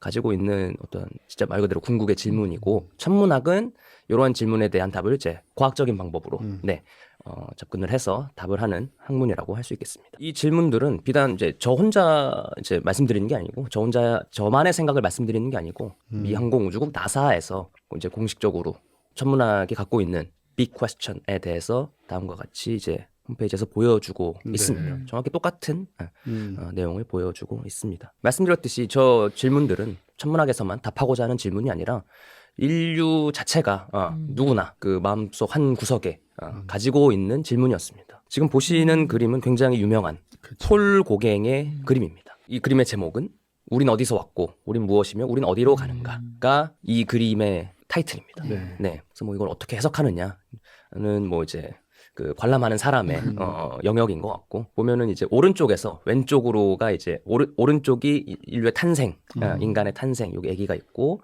뭐 그다음에 이렇게 가면서 이제 죽음까지 하나의 어떤 인생을 뭐 표현하고 있다 이런 해석이 있더라고요. 네. 예. 뭐 이런 거를 봤을 때 뭐 비단 과학뿐만 아니라 이런 인간이 가진 궁극의 질문에 대해서 이런 식으로 어떤 문화 예술적으로도 나름대로의 답을 찾기 위한 이런 식의 표현이 있었고 철학에서도 뭐 가장 중요하게 생각하는 그럼요. 질문들이고요. 예. 그다음에 우리가 뭐 전생에 대해서 얘기하고 뭐 사후 세계에 대해서도 얘기하고 하지 않습니까? 이런 것들이 다 이런 것들에 대한 어떤 이런 질문들에 대한 나름의 답을 내리기 위해서 그렇죠. 이런 얘기들을 하는 게 아닌가 싶고 뭐 이거를 일관된 어떠한 그 일단 세계관 안에서 설명하는 게 또 종교가 아닐까 네. 싶습니다. 이런 질문들에 대해서 다시 한번 말씀드리지만 과학적인 방법을 통해 답을 찾아가는 게 이제 천문학이고 이 질문들의 어떤 답을 하는 어떤 과정들의 소개를 이제 여기에서 별에는 사람들에서 이제 소개를 드리는 게 아닌가 싶습니다. 지난 1년 동안 해오면서 뭐 다뤘던 내용들이 모두 이 질문들의 답을 하기 위한 여정이라고 할 수 있겠지만 뭐 굳이 좀 뽑아보자면 몇 개만 우리는 어디서 왔는가에 대한 어떤 답을 하는 과정으로 이제 우리 은하의 형성과 진화 연구에 대해서 몇 번 소개를 드린 적이 있습니다. 케인 박사님도 계시네요. 네. 얼굴이 어떻게 생겼는지 기억도 잘 안 나네. 저 보니까 기억나네요. 저렇게 생겼었지. 뭐 요거는 이제 제 학위 연구에 대해서 이제 첫 네네. 출연 때 말씀을 드렸었고 네. 그다음에 요 우리 은하 형성연과 진화 연구의 어떤 히스토리 역사에 대해서 요 그레이트 디베이트에 대해서 말씀을 드린 적이 있습니다. 저 참 재밌었어요. 네. 그다음에 우리는 혼자인가에 관련된 질문으로 외계 행성 및 외계 물질 탐색 뭐 연구에 대해서도 소개를 드린 적이 있었습니다. 네. 네, 저는 개인적으로 요 하버드 대학교였나요? 그 그렇죠. 로브 교수님 네. 예, 네. 예, 이야기가 되게 재밌었고 기억에 많이 남습니다. 마지막으로 우리는 어디로 가는가? 예, 요거에 대해서도 얘기를 나눴던 적이 네. 있고 요거는 지난달에 네. 전명원 교수님께서 이제 우리 은하의 운명 잘 알려진 바로는 우리 은하와 가까이 있는 안드로메다 은하가 이제 충돌할 것으로 예상이 되었지만 네. 최근 연구에 따르면 그 확률이 매우 낮아졌다. 상당히 낮아졌다. 네. 그래서 과연 우리 은하의 운명은 어떻게 될 것인가? 이런 얘기에 대해서도 말씀을 해주신 적이 있습니다. 우리 왜 엉뚱한 얘기할 때 안드로메다로 간다는 얘기가 있잖아요. 네. 우리는 어디로 가는가? 우리는 안드로메다로 가는 줄 알았더니 지금 보니까 그것도 그렇네요. 아닌 것 그러면- 같기도 하고 그런 상황이죠 지금. 결국은 안드로메다로 가는 줄 알았는데 우리 네. 모두가 그러네요. 아닐 수도 있을 것 같다. 아닐 수도 있을 것 같다.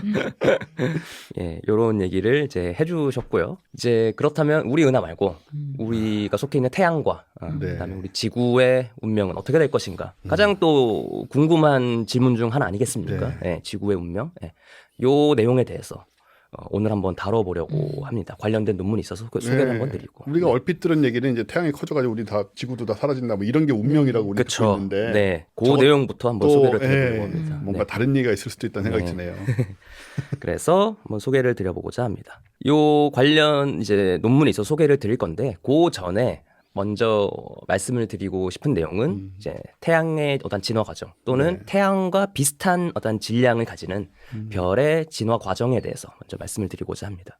조금 전에 전명훈 교수님께서 말씀을 해주셨지만 커다란 가스가 수축을 해서 수소 중심에서 수소 핵융합을 할 수 있을 정도의 그러니까 충분한 온도에 도달하면은 그 중력과 그다음에 수소 핵융합에서 나오는 압력, 이 평형을 이루면서 이제 별이라는 어떤 그 천체가 탄생을 하게 됩니다. 그래서 그 핵융합 에너지에서 나오는 압력과 중력이 평형을 이루는 상태를 정역학적 평형이라고 하고, 이 정역학적 평형을 이루고 있는 어떤 거대한 가스 시스템을 우리가 별이라고 정의를 합니다. 태양은 그래서 정역학적 평형을 이루고 있는 주계열성입니다. 그래서 주계열성은 중심핵에서 수소들이 이제 핵융합하고 있는 그런 시스템이라고 이제 할 수 있겠습니다. 그런데 이제 그 중심핵에서 수소가 다 고갈을 하게 되면은 더 이상 이제 핵융합할 연료가 없어지게 되고 네. 그러면 이 바깥으로 밀어내는 압력이 꺼지게 되는 겁니다. 네, 없어지게 네, 되는 겁니다.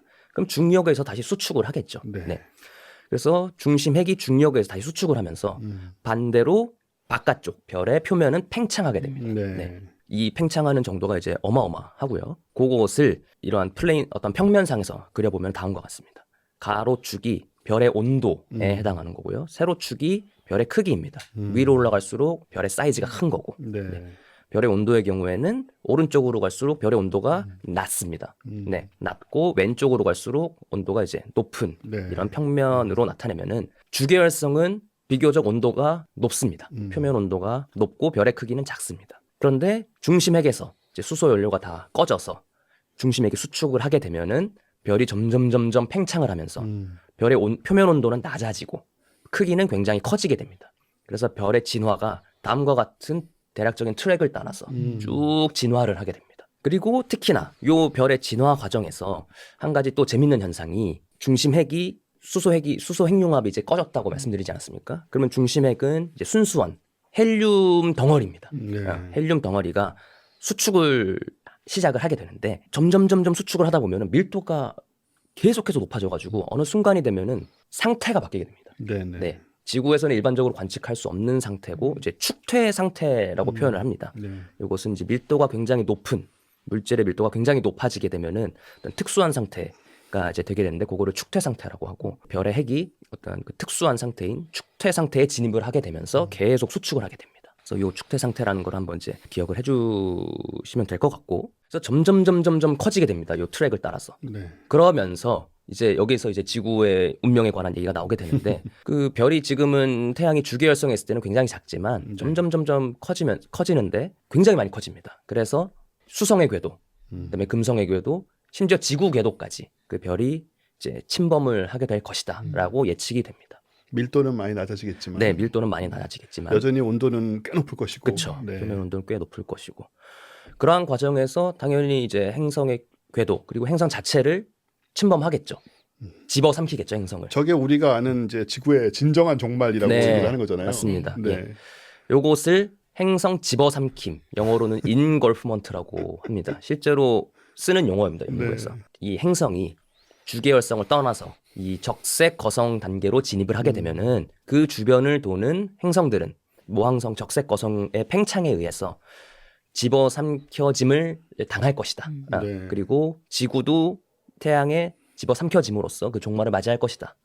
라고 이제 생각이 되고 있습니다. 적색 거성 단계 이제 끝에 도달하게 되면은 어떤 일이 이루어지느냐? 드디어 그 중심에게 수축하면서 온도가 이제 계속 높아지게 됩니다. 그러면은 어느 순간 드디어 헬륨 핵융합을 일으킬 수 있는 온도에 도달하게 되면서 네. 이제 그 축퇴 상태에 머물러 있던 헬륨액에서 헬륨 그 연소가 딱 시작을 하게 됩니다. 그러면서 급격히 요 아주 이상한 축퇴 상태라는 요 상태가 네. 이제 해제가 되게 되고 이제 헬륨 연소가 급격하게 이제 시작이 됩니다. 요 상태를 적색 거성력 끝에서 이루어지는 힐륨 플래시라는 표현을 씁니다. 이러한 어떠한 그 헬륨 핵의 플래시 그 급격한 연소가 갑자기 시작되면서 그 주변에 별 주변에 표피를 이제 날려보내는 네. 이러한 급격한 반응이 이루어지고 그래서 별의 요 힐륨 플래시 당을 거치게 되면은 별의 크기가 갑자기 조금 작아지게 되고 네. 요거는 이제 순수하게 중심에서 헬륨 핵 연소를 시작하게 되는 새로운 진화 단계입니다. 레드 클럼프 별이라고 하고 이 레드 클럼프 별은 이후에 마찬가지로 헬륨 핵 연소가 다 끝나게 되면은 다 뭐 비슷하게 다시 중심핵이 수축하기 시작하면서 별의 크기는 다시 커지고 새로운 진화 단계를 따라서 쭉 다시 네. 커지는 어떤 진화 단계에 돌입을 하게 됩니다. 이거는 이제 주계열성, 그러니까 초신성으로 가지 않는 뭐 이런 다음에 또 초신성으로 갈 수도 있나요? 그쵸. 질량에 따라. 예. 질량에 따라 다르고 네. 그다음에 또 동반성이 있느냐 없냐에 따라서도 다를 수도 있고. 네네. 예. 그래서 만약에 요 레드 클럼프 별 주위를 공전하는 행성을 한번 생각을 해볼 수가 있을 것입니다. 네. 이런 별이 존재할 수 있을까요? 그러니까 레드 클럼프 별을 매우 가까이서 도는 행성. 이것들은 사실은 존재하기가 힘들 것입니다. 왜냐하면은 요 레드 클럼프 별이 만들어지기 위해서는 이미 그 적색 거성 단계 그리고 그 엄청나게 큰 크기를 그 시절을 보냈어야 하지 않습니까? 그렇죠. 예. 그리고 나서 지금 크기가 줄어든 거기 때문에 네. 이 가까이서 도는 행성이 있었다 하더라도 이 별은 잡아먹혔을 텐데, 이미 잡아먹혔을 예. 겁니다. 예. 그래서 이런 이 레드 클럼프 별 주위를 가까이서 도는 행성은 없을 것이다라는 게 이제 정설이었습니다. 실제로 네. 관측된 적도 없었고요. 네. 뭐 물론 요 가장 그 컸던 요 크기보다 바깥에서 도는 행성은 당연히 뭐 있을 수는 있겠지만, 네네. 네, 요게 이제 정설이었습니다. 그렇죠. 그런데 그러니까 저건 뭐 지구는 어떻게든 뭐 죽을 수밖에 없다라는 운명과도 연결이 되는 부분 네. 느낌인데. 그렇죠. 네. 네. 이랬었는데 아주 흥미롭게도 오. 작년에 오. 바로 이 별의 집어삼킴으로부터 살아남은 행성이 있을 수도 있다. 라는 어떤 관측 논문이 네이처지에 게재가 됐습니다. 게이브스 engulfment by the star. 요 engulfment라는 용어가 이제 쓰이는 걸 이제 네. 보실 수가 있고요. 아, 이거 흥미로우네요. 네. 그래서 요 논문에 대해서 한번 소개를 드려보고자 합니다. 네네. 먼저 이제 외계 행성을 발견을 먼저 했어야 하지 않겠습니까? 그렇죠. 이 논문에서 사실 발견을 한 건 아니고요. 네. 특정 별 주위를 도는 외계 행성 시스템이 있다라는 거는 기존에 알려져 있던 사실입니다. 네네. 네. 그래서 연말정산이고 해서 예전에 또 했던 내용들을 가져와 봤는데 작년 10월호에서 전명 교수님께서 외계 행성 그 특집에서 외계 행성을 발견하는 방법으로 시선 속도 방법이 있다라는 말씀을 해주신 적이 전 있습니다. 본인도 안 나오신 네. 방송인데. 다 챙겨보고 있습니다. 예. 이게 그 별 주위를 외계 행성이 돌고 있다면 네. 그 서로의 질량 중심에 대해서 공전을 하고 있고 그걸 우리가 시선 방향에서 바라보게 되면은 네네. 그 도플러 효과에 의해서 네. 그 공전 주기에 따라서 공전 상태에 따라서 그 멀어지는 경우와 가까워지는 운동을 하는 경우 그거에 따라서 청색 편이와 적색 편이가 이루어지고 네 그거를 이용해서 외계 행성을 발견할 수 있다라는 네. 말씀을 해주셨습니다. 그러한 방법을 통해서 실제로 발견이 이미 이제 보고가 됐던 천체입니다. 네. 그래서 이게 보시면은 가로축이 시간이고요. 세로축이 이제 시선 속도입니다. 시간에 따라서 시선 속도가 이렇게 별의 시선 속도가 이렇게 쭉 바뀌는 거를 이제 관측을 했습니다. 네. 네. 네. 데이터가 너무 예쁘네요. 네. 그렇죠. 그래서 이거를 보고 이 별 주위를 도는 뭔가 행성이 있구나. 우리가 직접 볼 수는 없지만 이 별의 이런 시선 속도 방향의 운동을 만들어내는 네. 어떤 질량차가 있구나라는 거를 통해서 외계 행성을 발견한 겁니다. 네. 보라색 점이 이번에 추가로 관측이 된 것이고 사실 발견은 요 초록색 과거에 요 초록색 점들의 관측을 통해서 이제 발견이 된 거고 네. 이번 연구를 통해서 이제 추가 관측이 되어서 여기 새롭게 이제 찍힌 겁니다. 네. 네. 여기 초록색 관측에 대해서 BOAO BOAO라는 관측소에서 요런 초록색 그 관측을 했고 보라색 관측은 이번에 캥 망원경 하와이의 10m짜리 캥 망원경을 통해서 이제 추가 관측이 이루어진 겁니다. 네. BOAO라는 관측소는 사실 보현산 전문입니다. 예. 그렇군요. 네. 그렇구나. 어제 처음 들어본다 해서. 네. 여기 보시면 보현산 옵티컬 애스트로노미 오브저버토리 줄여서 BOAO라고. 우리는 그냥 보현선이라고 말하니까 오히려 들어본 적이 없군요. 그렇죠. 보현산 광학 천문 관측소. 네. 예, 요 정도 될 것 같습니다. 저희 1.5m?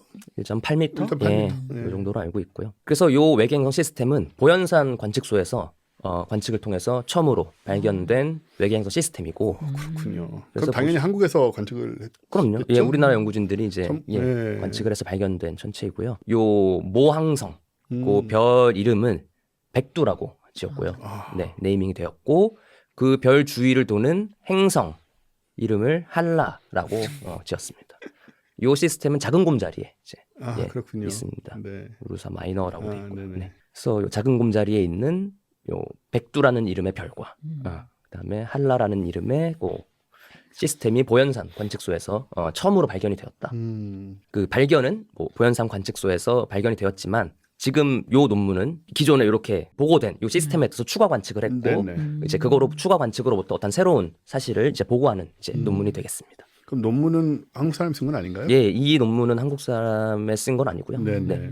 물론 요 이제 발견 논문 외계행성 시스템을 발견했습니다라는 논문은 이제 우리나라 연구진들이 그렇겠죠. 썼지만 네. 예, 요 추가 관측과 그거에 해당하는 새로운 사실에 대해서는 다른 분들이 쓰셨습니다. 네네. 네, 이건 좀 사설이었고요. 네, 저 그림이 정말 보현산 천문대인 거죠? 천문대 있는 네 그런 망원경. 것 같은데요. 예, 저거 입니다. 1,000원짜리인가 뭐. 10,000원짜리 만 뒷면에 만 원짜리 뒷면에 있잖아요. 예, 천상 분야 열차 지도와 함께 네. 예, 저희 10,000원짜리 뒷면에는 우리나라의 옛날과 지금의 천문학적인 정보밖에 없습니다. 네.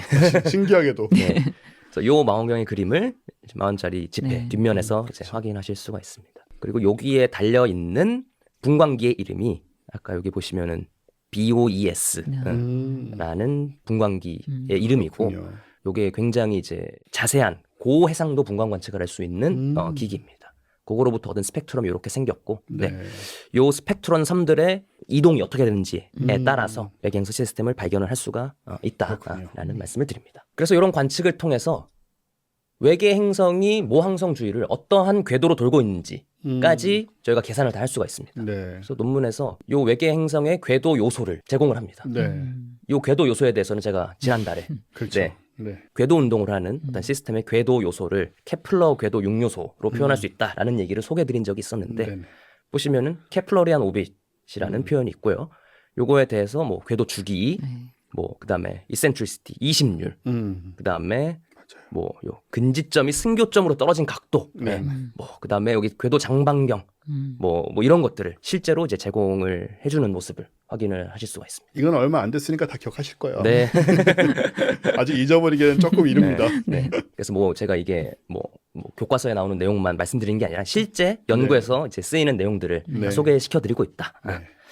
라는 말씀을 드립니다. 우리는 그런 게 필요하죠. 네. 두 번째는 외계행성을 발견했습니다. 어떤 별 주위를 외계행성이 돌고 있구나. 라는 거를 확인을 했습니다. 발견을 하고 확인을 했습니다. 이 연구에서 새롭게 시도한 바는 이 중심별의 지금 진화 상태가 어떻게 되느냐를 이제 확인을 했습니다. 네. 기존에는 그냥 적색 거성 단계에 있는 별인 줄 알았습니다. 아하. 네. 그런데 이 논문에서 새롭게 시도한 방법은 그 중심별의 어떠한 그 시계열 측광 자료 분석을 통해서 네. 이 별이 현재 레드 클럼프 진화 단계에 있는 별이다. 라는 사실을 새롭게 확인을 했습니다. 와. 요 방법은 이제 항성 지진학 방법을 이용을 한 건데 요것은 제가 올해 3월에 그렇죠. 소개시켜드린 바가 이제 네, 있습니다. 네. 별의 시계열 측광 관측 자료를 이용해서 별의 그 등급의 아주 미세한 등급의 변화를 계속 측정을 합니다. 네네. 그리고 그거를 푸리의 변환을 통해서 진동의 어떤 성분들을 다 끄집어낼 수 있고 네네. 그것을 통해서 별의 내부 구조를 우리가 알 수 있다. 네, 이런 맞아요. 말씀을 드린 적이 있고, 네. 그 내부 구조 분석을 통해서 중심 핵에서 지금 헬륨 연소를 하고 있구나, 레드 클럼프 진화 단계에 있구나, 라는 거를 이제 그렇게 할 수 있군요. 확인을 한 겁니다. 와, 저걸 어떻게 할 수 있냐 했더니 그렇게 할 수 있군요. 네. 그래서 지금 논문에 있는 그림을 그대로 가져온 것인데, 네네. 네, 지금 요 그래프가 제가 소개시켜드렸던 요 파워 스펙트럼 그래프와 뭐 비슷하다는 거를 그렇네요. 이제 확인하실 수가 있습니다. 그렇네요. 네. 여러분 이거 듣고 나서는 기억이 나셔야 돼요. 갑자기 누가 물어보면 기억 안 날지 몰라도 이 얘기를 듣고 나면 아 맞다 하고 기억이 나셔야 됩니다. 뭐 기억 안 나시면 뭐 또 보시면 됩니다. 네. 맞아요. 또 보셔가지고 우리 저 조회수 좀 올려줘요. 네. 그래서 요 항성 지진학 방법을 이용해서 네. 레드 클럼프 별임을 확인을 했고, 요 내용에 대해서는 이제 지난번에 소개시켜드린 바가 있다. 네. 그럼 여기서 이제 의문점이 드는 겁니다. 이 별 주위를 도는 행성의 궤도를 봤을 때 너무 가까운 거죠. 이 네. 레드 클럼프를 아주 가까이서 돌고 있는 행성인데 이 별은 현재 레드 클럼프 진화 단계인 거를 봤을 때 분명히 이 적색 거성 단계 진화 단계를 거치면서는 네. 훨씬 더 컸을 텐데 그러게요. 그 큰 정도는 현재 이 외계행성 궤도 반지름보다 훨씬 더 컸을 텐데 네네. 이 외계행성은 어떻게 레드 클럼프 별 주를 돌고 있는 거지? 그러게요. 이런 의문이 드는 겁니다. 음. 그래서 아까 보여드렸던 그 평면하고 같은 건데 가로축이 별의 온도이고요.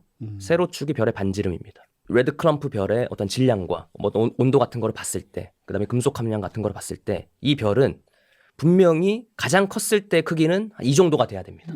그런데 현재 행성의 궤도 크기는, 궤도 반지름은 이 정도입니다. 네. 분명히 집어삼켜졌어야 할 앤데 살아남은 거죠. 참. 현재 별은 이제 표피를 다 날려버리고 네. 현재 그 레드 클럼프 별은 이 정도에 있지만 네네. 네. 아주 흥미로운 이제 천체가 되는 겁니다. 만약에 그냥 얘가 일반적인 적색 거성이라면 뭐 전혀 특이할 게 없는 그렇죠. 그냥 외계행성 시스템인데 살아남아서 아직 있구나. 좀 멀리 예, 있던 행성이. 아니면 뭐 곧 잡아먹히겠구나 네, 뭐 이렇게 그렇죠. 생각할 수도 있을 텐데 네. 이게 얘가 이제 중심별이 레드 클럼프 별임을 확인하는 순간 아주 흥미로운 연구 대상이 이제 되는 겁니다. 네. 그럼 이제 이게 바로 태양의 운명과도 우리 지구의 운명과도 연결지어서 생각해 볼 수 있는 그렇네요. 예, 연구 대상이 되는 것이고요. 그래서 이제 과연 어떻게 된 것인가, 어떻게 요 집어삼킴에서 살아남을 수 있었을까에 대해서 여러 가지 시나리오를 써봤을 때 가장 그럴싸한 시나리오를 이제 제시를 연구진에서 했습니다. 네, 그 시나리오를 한번 소개시켜드리면 다음과 같습니다. 아마 처음에 얘가 그 낮게 별이 아니라 쌍성계였을 것이다. 예, 예. 처음에는 쌍성계로 시작했을 것이다. 아까 뭐 중성자별 뭐 얘기를 하면서 네. 쌍성계가 나왔었는데 비슷하게 네. 쌍성계, 그러니까 모 항성은 원래 쌍성계였을 것이고 이 쌍성계 주변을 도는 행성이 있었을 것이다. 네, 이런 가설을 세웁니다. 그럴 수 있겠죠, 얼마든지. 네. 보통의 경우에는 태양이 있고 그다음에 태양 주위를 도는 행성들이 있고 이렇게 어떤 별 하나의 별, 낮게 별 하나의 별 주위를 도는 행성계만을 생각을 하는데 네. 쌍성계 주변을 도는 행성계도 있다. 라는 사실을 또 국내 연구진들이 처음으로 발견한 바가 있습니다. 네. 뭐 한 10년이 넘은 이야기고요. 네. 스타워즈 속 타투인 행성을 가지고 그 얘기를 하고 있는 건 아니겠죠? 아, 제목이 저것도 네. 굳이 저 제목이 나와가지고. 그러니까 이런 발견이 있기 전에 네. 이미 스타워즈라는 영화에서 그렇죠. 그 두 개의 별이 있는 행성 네. 속에 이제 얘기를 다루는 어떤 상황인데 제 장면이 있죠. 네, 요거와 비슷한 행성이 실제로 발견이 되었다.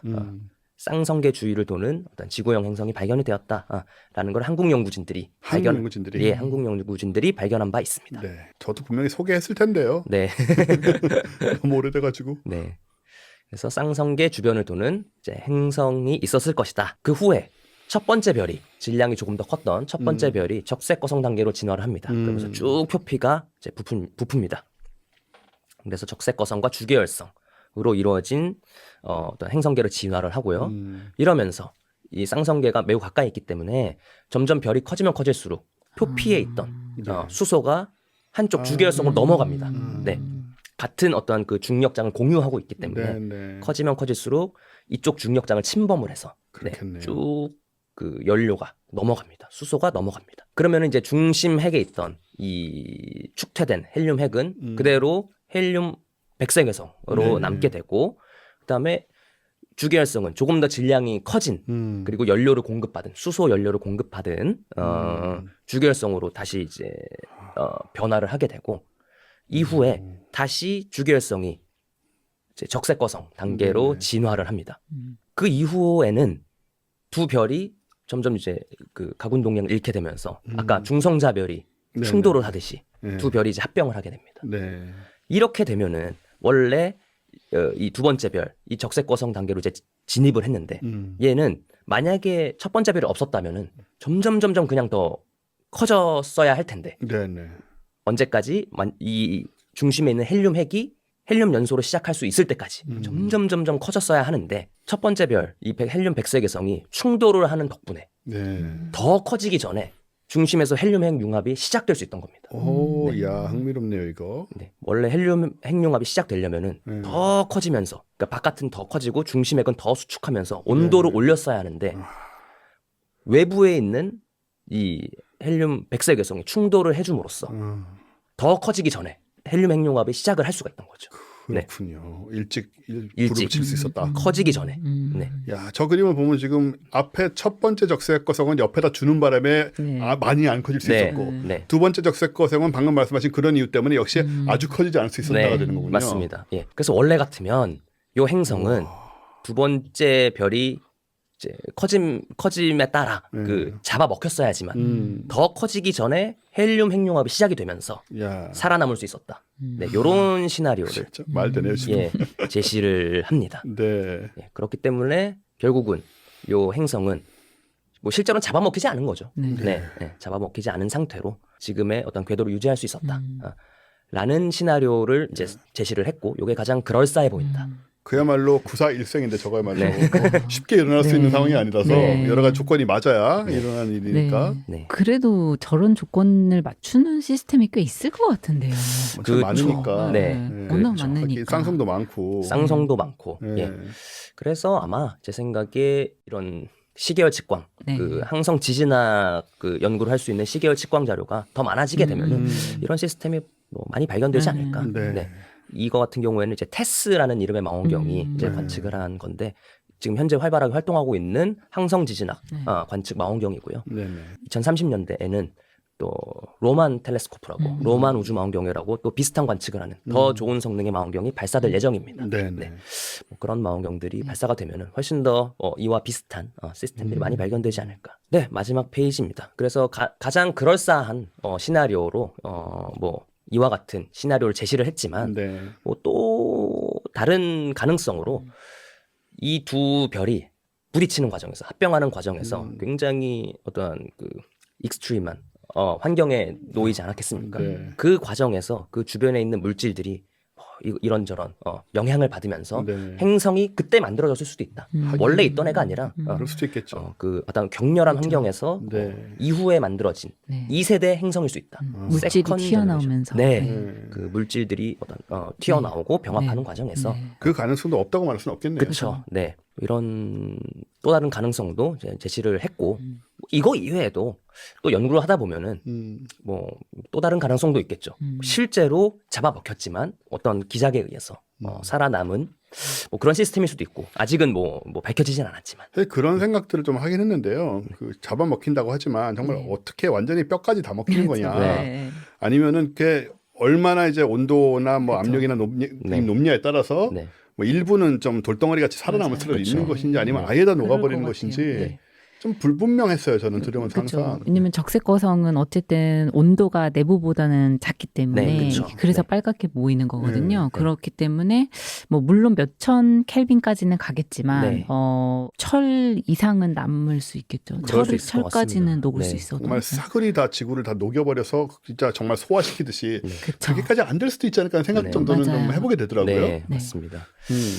또 다른 가능성 없을까? 뭐 그러면 지구의 운명은 뭐 우리 어떻게 쌍성계가 될 것인가? 아니잖아요, 일단은. 뭐 그쵸. 아까 네, 그 문제는 쌍성계가 좀- 아니긴 하지만 뭐 굳이 쌍성계를 뭐 도입하지 않다 하더라도 네. 예. 혹시 저런 행성계가 살아남을 수 있는 또 다른 기작이 있진 않을까. 뭐 아직까지는 모르겠지만 네. 그러면 뭐 50억 년 이후에 네. 지구가 살아남을 수 있는 또 다른 뭐 메커니즘이 있지 않을까? 라는 생각을 이런 재밌는 생각을 하게끔 하는 네. 논문이 있어서 오늘 이렇게 한번 소개시켜 드려봤습니다. 저 재밌네요. 밖에 있는 행성이 끌려왔을 가능성은 없나요? 그런 가능성도 있죠. 네. 네. 네. 그런 거에 대해서도 뭐 충분한 이제 논의를 하고 있는 것 같은데 그렇군요. 너무 디테일한 얘기여서 네. 네. 네. 야, 이게 사실 우리가 이 천문학이 주는 그 허망함이 좀 있잖아요. 보다 보면 뭐 우주 뭐 열사망이니 뭐니 뭐 그런 얘기도 있지만 일단은 우리 태양계 또 영원하지 않다라는 거 그런 얘기는 이제 어느 정도 천문학에 관심 있으면 금방 알게 되는데 네. 그때 나온 얘기가 항상 이제 50억 년 후엔 지구도 사라지고 태양도 결국은 저렇게 돼버린다라는 그 얘기인데 재밌는 게 그 쌍성이 아니라고 얘기를 했지만 또 끊임없이 지구 태양계가 쌍성계라고 주장하는 음모론 세력이 있어요. 그 네메시스 뭐 이런 거 가지고 와가지고 보이지 않을 뿐이지 쌍성계라고 뭐 얘기를 하는 사람들도 있는데 멀고 근데 우리 천문학이 발견했을 거예요. 이제는 뭐 한 100년 전에 못 봤을지 몰라도 지금 뭔가 어쨌든 항성 비슷한 것이 우리 태양계 주변에 뭐 잘 안 보이더라도 어딘가 있는데 우리가 못 찾을 가능성은 전혀 없다라고 네. 생각이 돼서 그런 생각은 이제 우리가 그만하면 좋겠다. 저는 음모론을 좋아하고 살아남을 만한 음모론을 또 추리는 책도 쓰고 있어요. 이거는 그러니까 레이팅을 하고 있어요. 음모론이나 뭐 신비한 이게 돼서 이거는 어느 정도 가능성이 있고 이건 좀 생각해 볼 뿐이고 이거는 완전히 쓰레기다. 이런 식으로 구분하는 책을 수십 년 내공이 있으니까 이제 하고 있는데 이제 사실은 이 태양 네메시스 이런 건 정말 가치가 없다. 전혀 그런 생각을 하게 되는데 여하튼 저는 이제 그런 생각을 많이 했었으면 아까 말씀드린 것처럼 지구가 정말 완전히 녹아 없어지는 것인지 아니면 뭐 돌덩어리라도 남아 있는 것인지 그게 무슨 차이인지는 모르겠지만요. 그리고 이제 그런 건 있죠. 사실 저것은 진짜 어쨌든 뭐 돌멩이가 좀 남더라도 진정한 지구의 종말이긴 하잖아요. 그러니까 우리가 지구가 멸망한다는 건 저거지 기후 변화 이런 건 지구 멸망하지 않고 인류가 망하는 거죠. 인류랑 일부 생물이 우리 때문에 좀 고생을 하게 되겠죠. 그렇지만은 문명이 좀 멸망하는 거하고 인류가 멸망하는 거하고 생명이 멸망하는 거하고 지구가 멸망하는 건 다 다르고. 저 책도 제가 쓰고 있어요. 저 책 아까 그 책은 이제 써야 되는데 이제 저 책은 쓰고 있습니다. 다 나눠가지고 문명의 종말, 인류의 멸망, 생물의 멸망, 지구의 멸망, 태양계의 멸망, 우주 멸망까지 쫙 가가지고 별의별 얘기 여기서 나왔던 얘기도 나오고요. 정리해가지고 멸망에 대해서 정말 제대로 한번 정리해보자. 우리 인간이 죽는 거 가지고 지구 멸망이라고 하면 안 되죠. 지구는 상관도 없고 우리 따위는 뭐 없는 게 차라리 뭐 나오면 나왔지. 그래서 물론 저 50억 년 후를 우리가 걱정을 한다는 것도 참 좀 허망한 얘기죠. 뭐 저때 우리가 우리 특히 여기 있는 세 사람이 살아있을 리는 없고 우리의 후손도 저때쯤 됐으면은 뭐 없어졌던가 아니면 아예 다른 게 돼 있던가 아니면 딴 데로 갔던가 저걸 피하기 위해서 뭐 여러 가지 활동을 했을 거라고 생각이 되는데 하겠죠. 그럼에도 불구하고 이제 알고는 싶죠. 예, 우리 이 홈 플래닛이 과연 진짜 어떻게 될 것인가. 그리고 지성을 가진 생명체가 그 상황을 인식할 수 있는 생명체가 저때쯤도 살고 있다고 한다면 그들은 어떤 상황에 놓이게 될 것 같은 거는 우리가 상상의 차원 이상으로 뭔가 좀 과학적으로 추리해보고 싶은 건 너무 당연한 사람의 마음인 것 같아요. 예. 그래서 그런 옛날에 이제 뭐 옛날도 아니고 그 과학 얘기를 하다 보면 과학에서 이제 이런 빅퀘스천들도 그렇고 이제 이런 식의 얘기를 하다 보면은 이제 가끔씩 그런 얘기를 하는 분들이 있죠. 그게 나랑 무슨 상관이냐라고 얘기를 하는 분들이 있는데 아니 그 자기랑 상관 있는 것만 생각하고 어떻게 살아요 사람이. 정말 빵으로만 살 수 없다는 말도 그래서 있는 것이고 뭐 이것저것 생각하고 그러면서 살다 보면 새로 알게 되는 것도 있고 그러다 보면은 어떻게 또 이렇게 저렇게 배워서 정말로 우리한테 관련 있는 뭔가가 나오기도 하잖아요 실제로. 좀 기초과학이라는 게 그런 거니까 그런 거에 대해서 좀 열린 마음을 가졌으면 좋겠고 걔도 지금 많이 낮았어요. 제가 젊었을 때 제가 어렸을 때는 그런 사람들이 진짜 많았거든요. 저는 중학교 고등학교 때 이런 류의 똑같은 얘기는 아니지만 비슷한 얘기를 막 잘 모르지만 막 하는 사람이었기 때문에 재미있어하는 친구들도 있지만 한편으로는 정말 뭐 그런 생각을 하고 있냐 쓸데없이 뭐 이런 사람들이 진짜 많았어요 그때는. 근데 지금은 어른들도 제 또래들도 이제 이런 거 저희 뭐 과학하고 완전히 이런 것도 막 10년 넘게 하다고 이러다 보니까 많이 줄었고 애들은 그런 생각 거의 안 하는 것 같아요. 크게 관심은 없어도 이런 얘기를 들었을 때 뭐 에이 뭐 그게 무슨 상관이야 이런 식의 태도까지는 안 간다라는 걸 보면 많이 바뀌었다는 생각이 듭니다. 그만큼 국력이 세졌다, 강해졌다. 그렇죠. 예, 그것도 중요하죠. 진짜로. 나라가 그리고 뭐 먹고 사는 문제가 좀 해결이 돼야 이런 사람도 하는 것이고 전공하는 사람이 아닌 바에는 그죠. 그런 문제가 뭐 우리나라 뭐 헬조선 얘기 많이 나오지만 저는 솔직히 말해서 헬까지는 아닌 것 같아요.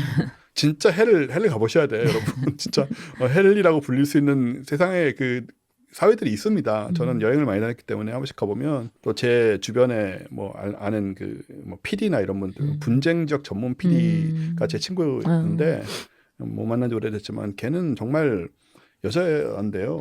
여자인데 진짜 말도 안 되는 전쟁 나는 위험한 곳들만 다니면서 학교를 찍던 친구거든요.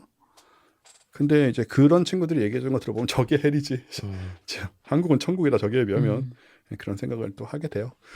지구도 천국이고요. 예, 화성이나 뭐 달에 비하면 정말 화성에 생명이 있어도 걔가 뭐 이렇게 훌륭하게 막 번창하는 것 같진 않잖아요. 적어도 우리는 뭐 기회가 많이 있습니다 아직. 자 이렇게 지난 1년 동안 홍승수 박사님 본인이 하신 것 이상으로 정 교수님이 하신 것조차도 정리를 좀 해주시면서 큰 그림, 천문학은 확실히 좀 빅퀘스천 부분이 멋있는 것 같긴 해요. 네. 그렇죠. 예, 뭐 다른 것들도 많이 있지만 물론 천문학에도 다른 뭐 구체적인 얘기들도 많이 있을 것이고 하지만 좀 빅퀘스천이라는 쪽으로 연결될 수밖에 없는 분야가 천문학이다. 좀 네. 필연적으로 다 연결돼 있습니다. 예, 다루는 분야가 원체 좀 그렇고 네. 물론 뭐 따지고 보면은 생물학도 마찬가지고 뭐 그렇죠. 예, 유전학이든 뭐 진화학이든 다 그렇고 물리학도 더, 그렇고 그렇긴 한데 다 우리를 알기 위해서 하는 그렇죠. 것이니까요. 종교들도 그렇고 네. 연구 주제 하나하나의 어떤 그 디테일한 목적이나 주제는 세부적일 수 있지만 네. 결국은 그것들이 답하고자 하는 거는 다 빅 퀘스천과 연관이 돼 있다. 그렇죠. 네. 그것들이 이제 합해져 가지고 네. 이제 큰 그림을 그려가는 거니까 네. 굉장히 중요하다고 생각을 합니다. 올 해를 끝내면서 뭐 나름 이제 이런 느낌으로 끝내니까 좋네요. 네. 그렇죠. 그래요. 우리는 추구하고 있다. 네. 답을 얻기 위해서 과학의 다른 분야들도 저는 그렇게 폄하하고 싶지는 않아요. 맞습니다. 예, 뭐 나름의 그 세월이 있고 그쪽에서도 네. 바친 그럼요. 세월이 네. 있고 그쪽에 대해서 생각하고 연구한 사람들의 수가 있지 않습니까? 네. 그래서 뭐 과학하고는 좀 다른 관점일 수 있지만 그리고 이제 그게 단지 부작용을 많이 사실 옛날에는 불러일으키기도 했죠. 종교 같은 경우에는. 근데 네. 어쨌든 간에 이렇게 이래저래 얘기를 하면서 가다 보면 나중에는 뭐 올라가는 길을 같아도 만나는 곳을 같지 않을까 네. 이런 생각도 하게 되고요. 왜냐하면 12월 달에 또 크리스마스도 있고 하니까 네. 네. 뭐 예수님도 결국 이런 거 하시려고 한 거 아니겠어요? 나름대로는 예, 지금 뭐 과학이랑 방향이 다를 뿐이지 그런 생각을 하게 되고요. 저는 종교는 아니지만 옛날에 비해서는 조금 더 존중을 하려고 좀 생각을 또 그렇게 되더라고요. 자 이렇게 저희는 올해는 마치는 걸로 하고 이제 2월 달에 다시 새로운 이야기, 항상 천문학에는 새로운 이야기가 있습니다. 사실 모든 과학에 다 새로운 이야기가 있습니다. 제가 이걸 하다가 한 번씩 듣는 얘기가 10년 넘게 했는데 계속 할 게 있냐라고 물어보는 분들이 있어요. 물론 이제 우리가 빅뱅, 블랙홀 이런 얘기 사람들이 정말 관심이 있는 아주 심플하고 큰 네. 주제들은 많이 다뤘기 네. 때문에 하지만 그것도 또 나온다 보나 네. 새로 관측하면 빅뱅 뭐 우리가 빅뱅 얘기 안 해도 지금 옛날 얘기 많이 하잖아요. 그렇죠. 몇억 년 뭐 맞아요. 상관에 그리고 블랙홀도 뭐 새로 관측하고 뭐 하고 어쩌고 어디서 뭐가 있고 뭐 지금 같은 경우도 적색거성은 다 삼키는 줄 알았더니 그것도 아니고 이런 얘기 또 나오고 지구의 운명도 그렇게 끝나는 게 아닐 수 있다고 그렇죠. 그러고 우리 안드로메다랑 안 부딪힌다 그러고 전부 다 새로 나오는 얘기들이니까 예, 무궁무진하게 있습니다. 네. 결코 제가 이걸 때려치지 않는 한 예, 소재가 딸려서 과학하고 완전히 내가 없어질 일은 없다. 네. 예, 그렇게 생각을 하고요. 연말연시 잘 보내시고 특히 건강에 유의하시고 올 겨울에 뭐 또 엄청 춥다는 얘기도 있더라고요. 안 춥다가 이제 확 추워질 거라 이런 얘기도 있어서 조심하시고 특히 같이 늙어가시는 여러분들 낙상 이제는 진짜 여러분들 제가 12년 차 들어가잖아요 이제 그때 40으로 시작했으면 지금 다들 50살이 넘으셨어요. 40대는 넘어지면 넘어지는 거지만 50이 넘어서 넘어지면 좀 심각한 문제가 될 수가 있는 그런 상황이니 다들 조심하시고 지금 남 얘기 제가 할 때가 아닌데 예, 저도 조심하고 건강하시고 내년 2월 달에 과학하고 앉아있네 별해는 사람들은 다시 찾아뵙는 걸로 하고 두 분 그때 뵙고 저는 이제 뭐 뉴스 놀리스 3태 선수 다 뵙고 그렇게 다시 그때 또 연말에 또 인사 드릴게요 저는. 예, 수고 많이 하셨고 그럼 저희는 2월 달에 다시 만나겠습니다. 네, 감사합니다. 감사합니다. 과학하고 앉아있네.